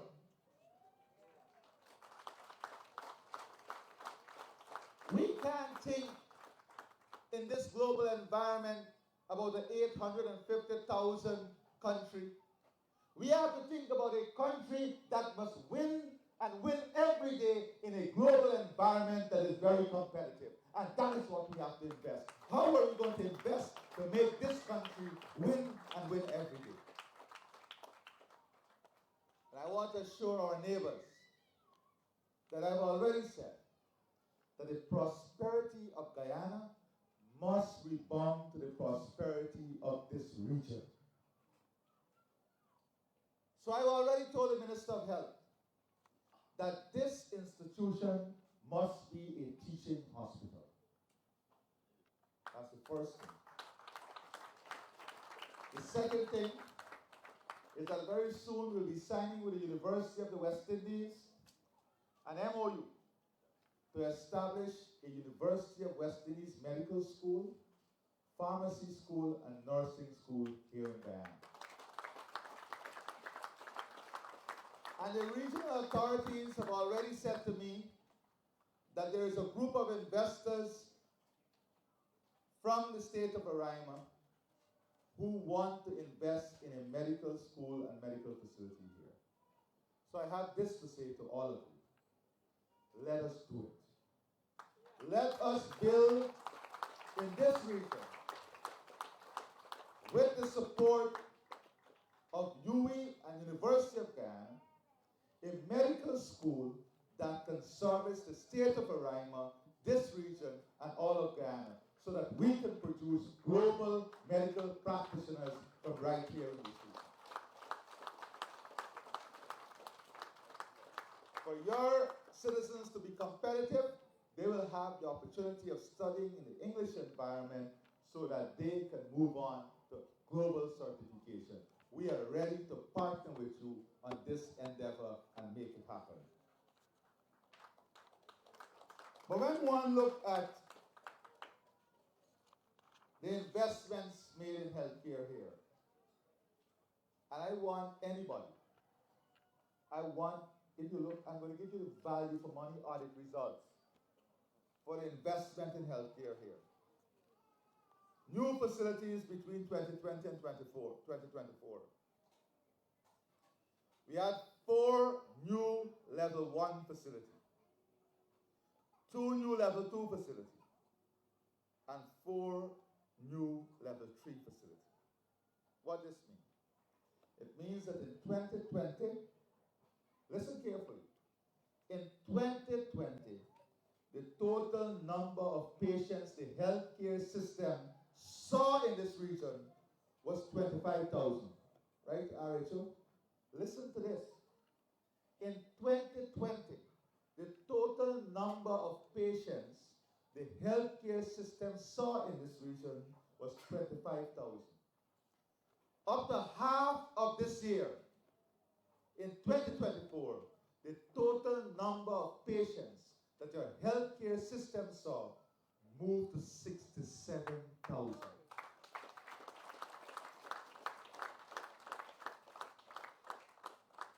You know why that is so? Because healthcare now has become more accessible, more affordable, more reliable, more friendly, more efficient, and more reachable. So the people now are living healthier life because they're doing the checks that they never did before.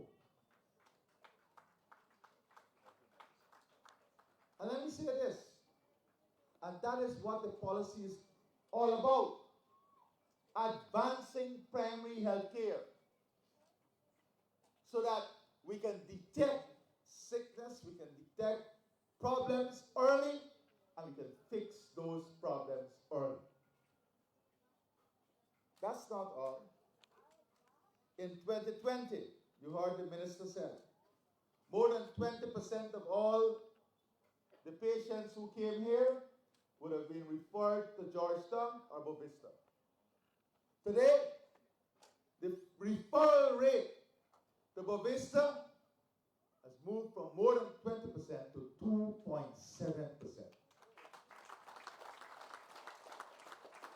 And the referral rate to Georgetown Hospital came down from more than 20% to 3.7%. Remarkable. This does not only help better healthcare delivery here, but think about the reduction in the cost for Medivac. Everything is integrated.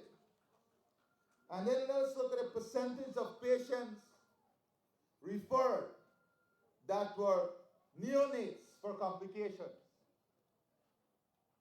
That is a whole department we built out here, RHO. These are, huh? Yeah, these are newborn in the first couple of days of their life that will have complications. We have a whole unit established here now to deal with that. And what is the result? The result is that if those little babies had a problem in 2020, 90% of them had to be referred to Georgetown or Bovista, had to be sent out. Today, as a result of this investment, less than 2% are referred, from 90% to 2%. These are the real results.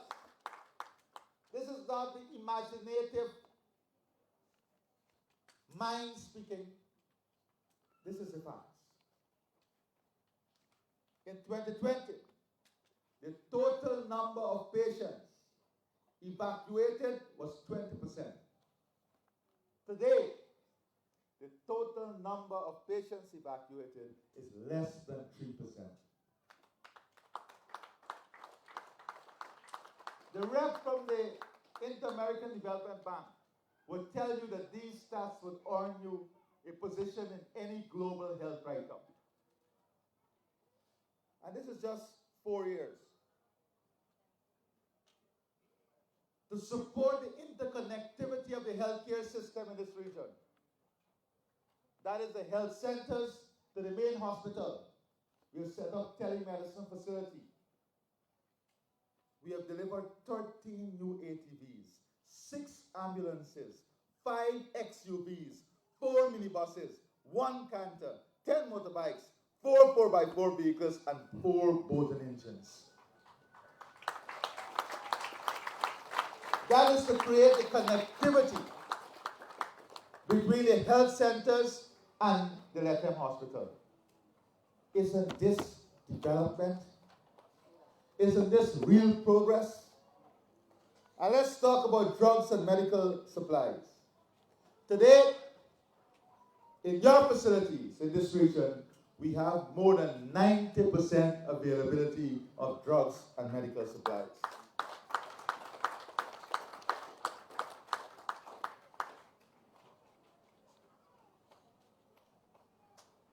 Don't talk about the increase in welfare, salaries, allowances, and benefits.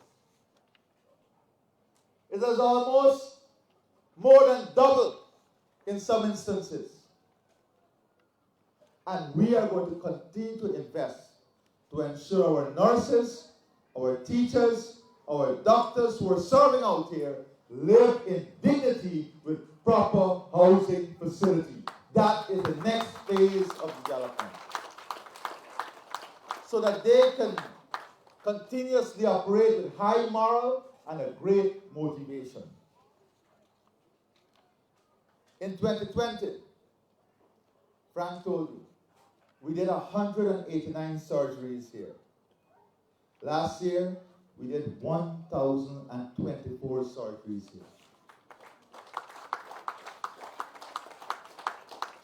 And up to half of 2024, we did 678 surgeries at Lethem.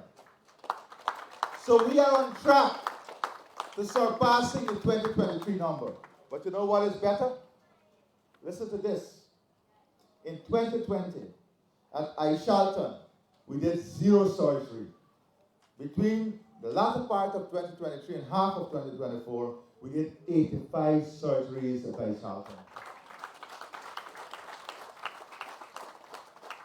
Let us go a bit further and look at ophthalmology surgeries. In 2020, we did 0. In 2022, we did 37, but we had to send them to Berbice. In 2023, we did 43 in Lethem. And so far this year, we have done 117 right here in Lethem, compared to 0 in 2020. In 2020, we had 10 sites in the region with vaccine refrigerators. Today, we have 25 sites in the region with vaccine refrigerators. Oxygen, which is the most important commodity for any healthcare facility. In 2020, we had 0 production of oxygen in this region.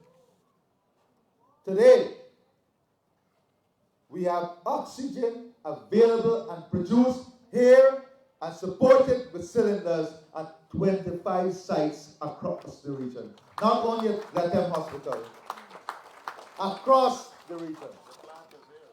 And of course, the plant is right here. We have 7 sites already connected to telemedicine. And through that telemedicine program, we have seen 377 patients. 105 were emergency cases. Ladies and gentlemen, that is just a brief synopsis.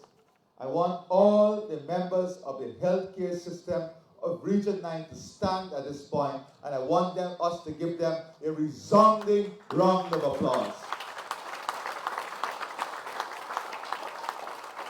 Every one of you, from the porter to the attendant to the cleaner, every one of you stand, because this is success. This is public service that I want to celebrate this morning.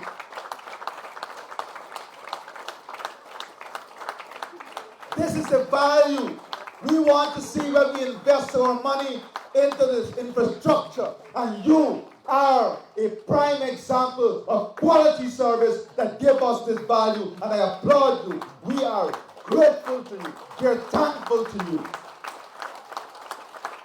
And I want you to continue bridging gaps, breaking barriers, and doing more, showing who you are and who we are as a people.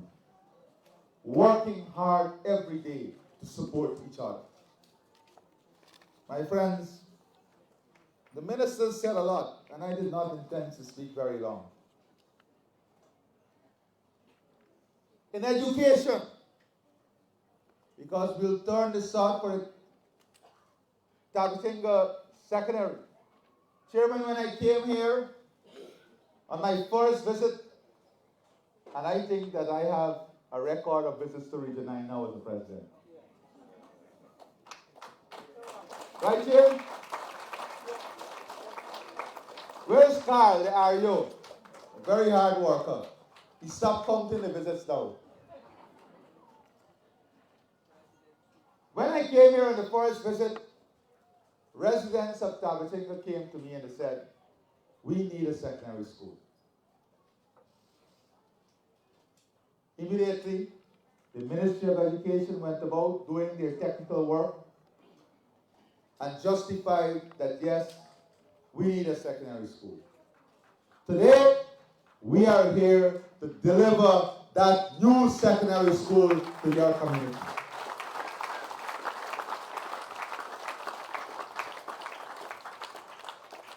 And And Priya made a very important point that I don't want you to miss at all.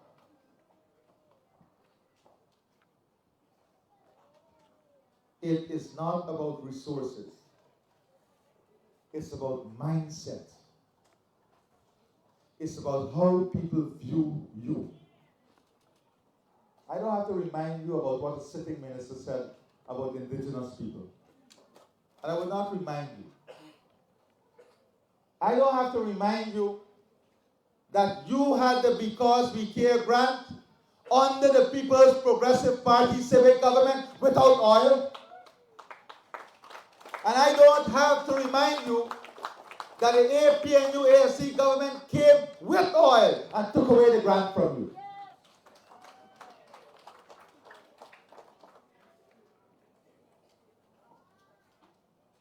Broken promises and empty ideas are no longer part of our trajectory.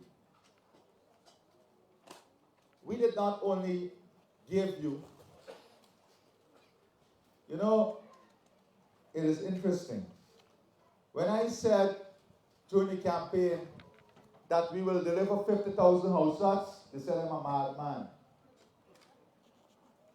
When I said that we'll deliver the jobs, the 50,000 jobs, they said I'm crazy.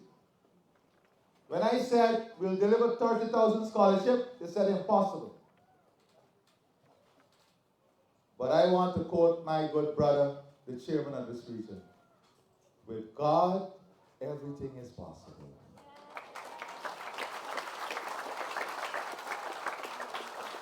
Because you see, I don't put my faith, my vision in the bosom of the human chest.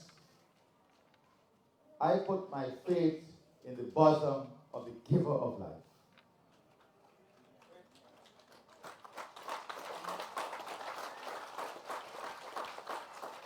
And I don't believe in spending time on the naysayers.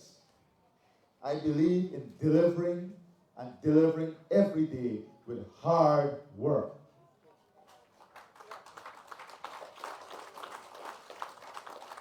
And that is an example of what has been done here in this region. Your regional administration, the chairman, the REO, the vice chairman, the mayor. Well, this regional administration that we have here, every single day I would receive a call from one of them asking for something new, asking for a bigger step.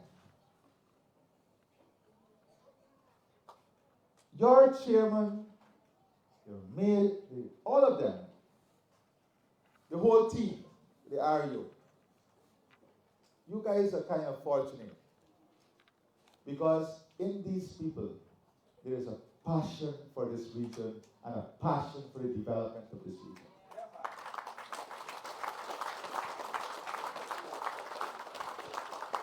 And it's different if you go to work for a job, but you go to work for the passion of making a difference.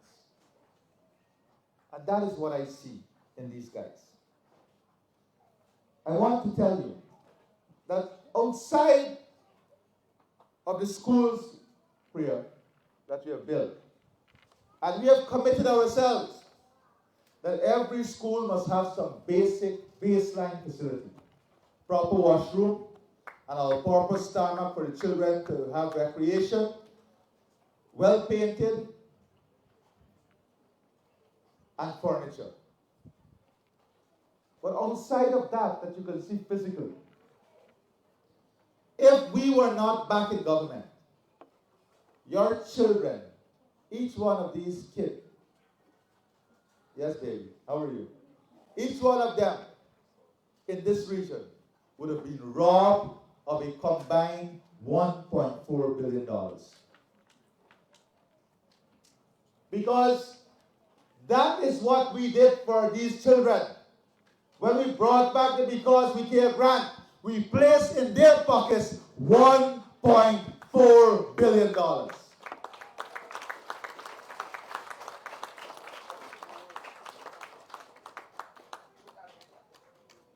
And we heard you when you said in the region that you had problems getting chalk and chalkboard and learning material. We decided that the time to bring this to an end was now.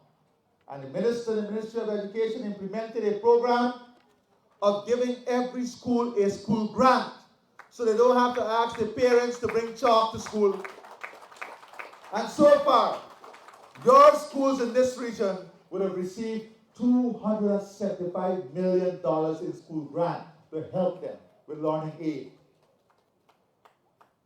Outside of the infrastructure, the new schools, well, when you look at the new schools and the maintenance program in this region, you spent more than $3.3 billion. $3.3 billion in giving your children better infrastructure, whether it's nursery, primary, secondary, teachers' accommodation. And I have a list.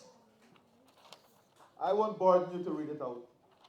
But if I go through this list, you would see that it touched every single village and every single sub-sector of this region.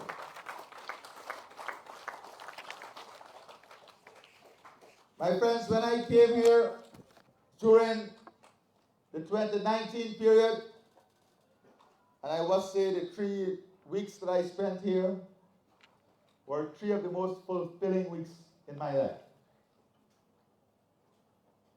We traveled by night and met people by day. And I heard parents telling me, Priya was right, that we are not sending our children to school anymore because we can't afford it. I heard parents saying to me that there is no textbooks in the school. And we said, when we come back, this must come to an end. Look at the enrollment rate in every school in this region. Look at how many students are now enrolled at nursery, primary, and secondary school. And you will see the story. But what we did, in giving your children textbooks, we have spent more than $192 million in this region. In ensuring that each child, whether they can afford it or not, have access to some level of nutrition that will enable learning in Region 9. In the Hinterland School Feeding Program, we've invested in the school feeding program $1.2 billion, separate and apart from the $1.4 billion because we pay a grant. That's $2.6 billion directly to your children. My friends, I don't believe that the people of the hinterland, especially Region 9, who mostly are God-fearing, require any motivation to do justice to their conscience. I just have one message for all of you. As you make decisions in your life, let your conscience be your guide. And once your conscience is your guide, there is no way you would not ensure the People's Progressive Party Civic is there to lead this country.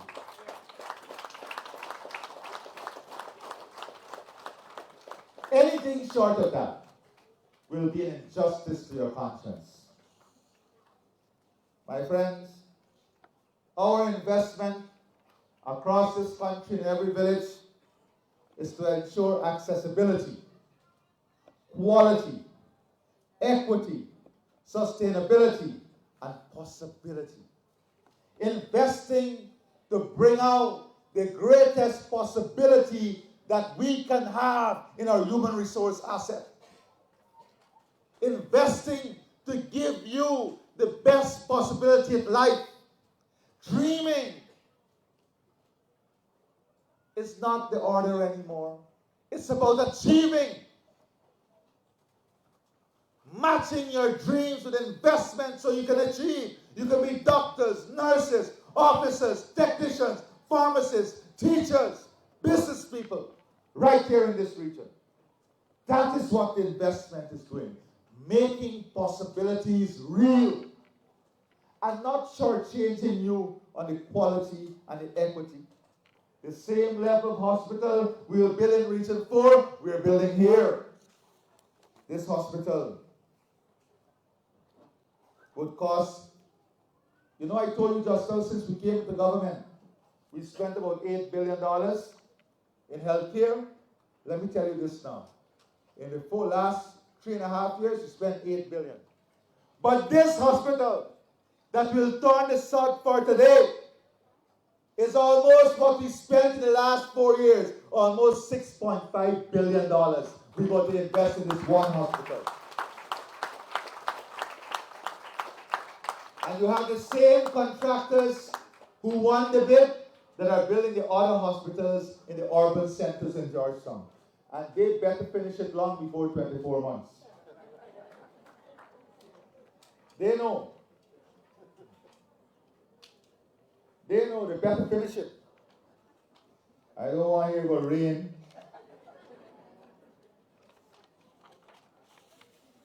This hospital will give you 2 fully functional operation rooms, a modern ER with a procedure room for minor surgery, diagnostic imaging services, digital x-ray. To shout. You ain't got to worry that you got to fetch all them files with them old x-ray paper no more. Digital x-rays. You can get an image on your phone now.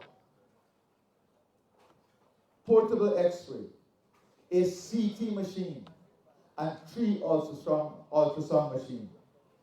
Laboratory services, outpatient specialized clinics, pharmacy services. My brothers, 2 dialysis chairs.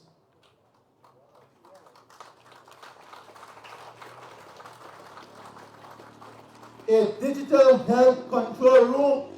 When I spoke about digitization, I could fly over some of them who just commentate publicly. But in your new hospital, you will have a digital health control room, an entire pediatric unit, an NICU, an ICU, ACU, and of course, your maternity wing. My friends, what more? What more can we do to demonstrate that we love you, that we care about you, and we want the best for each and every one of you? And Dr. Anthony will tell you that before the end of this year, we are going to welcome a specialist group out of Qatar. I know what they're coming to do. When people ask what we're doing when we go to all these international meetings, they're coming to help us to zero all the outstanding cardiac surgeries that we have in Guyana, starting with pediatric cardiac surgeries.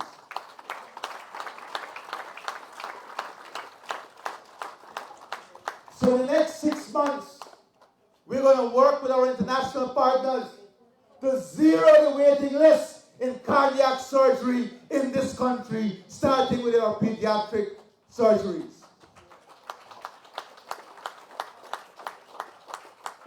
This is the real work we're doing. But I don't want us to add to that list when we zero it. That is why investment in primary health care is so important. That is why public health education is so important. We have to now change our lifestyle to avoid these type of surgeries. Whilst we have the facility is not meant that we must go and push ourselves to get into the facility. The facility must be there as the last option. The first option is to ensure the next generation of Guyanese coming up are more health conscious and more wellness conscious. Health and wellness conscious. And that is where a lot of the investment will go. Health, primary health care, and getting baseline health information on every citizen so we can do proper planning. If we have baseline public health information for all our young children and young people, we can plan 30 years ahead. What are some of the things that we will face? How we have to plan our healthcare investment. That is what is important. And I see young Jessica here. We are also investing in mental health. And this is a big issue globally. But mental health begins in the home. We have to get into every household and let people understand what is mental health. What are the symptoms? What are the causes? And how we can treat that from the household level coming all the way up. So my friends, I don't want to keep you longer. It's a hot afternoon and we are fired up. We are fired up. We are fired up for development. And when I leave you here, I'm going to Karasabai to meet citizens over there to talk about development again. And then when I leave Karasabai, we go to a meeting this evening in Georgetown. And wake up to meetings all tomorrow. And then leave to go to the Commonwealth Heads of Government meeting. Because we are fired up for this country. We are fired up for the people of this country.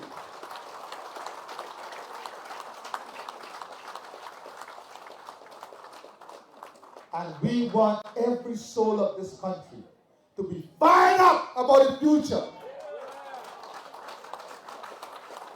To be fired up about the possibilities ahead of you. To be fired up about the beauty of our country. And to know that with our collective commitment, we're going to break every wall. Every wall that seeks to divide us.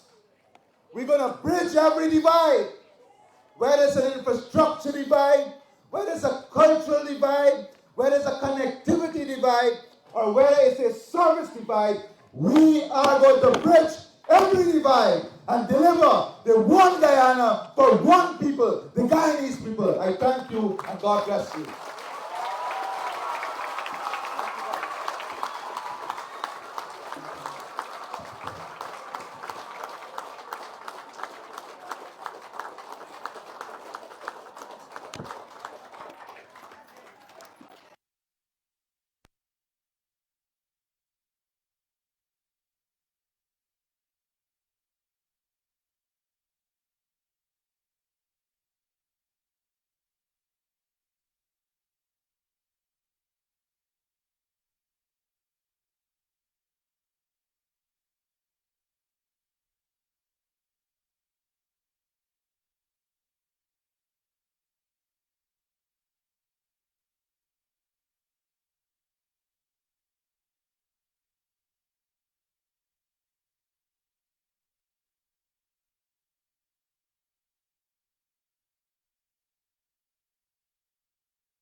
Dr. Irfan Mohammed. Ali, welcome once again to the beautiful town of Lethem, and also thank you for joining us for our town celebration as we commemorate the 9th anniversary.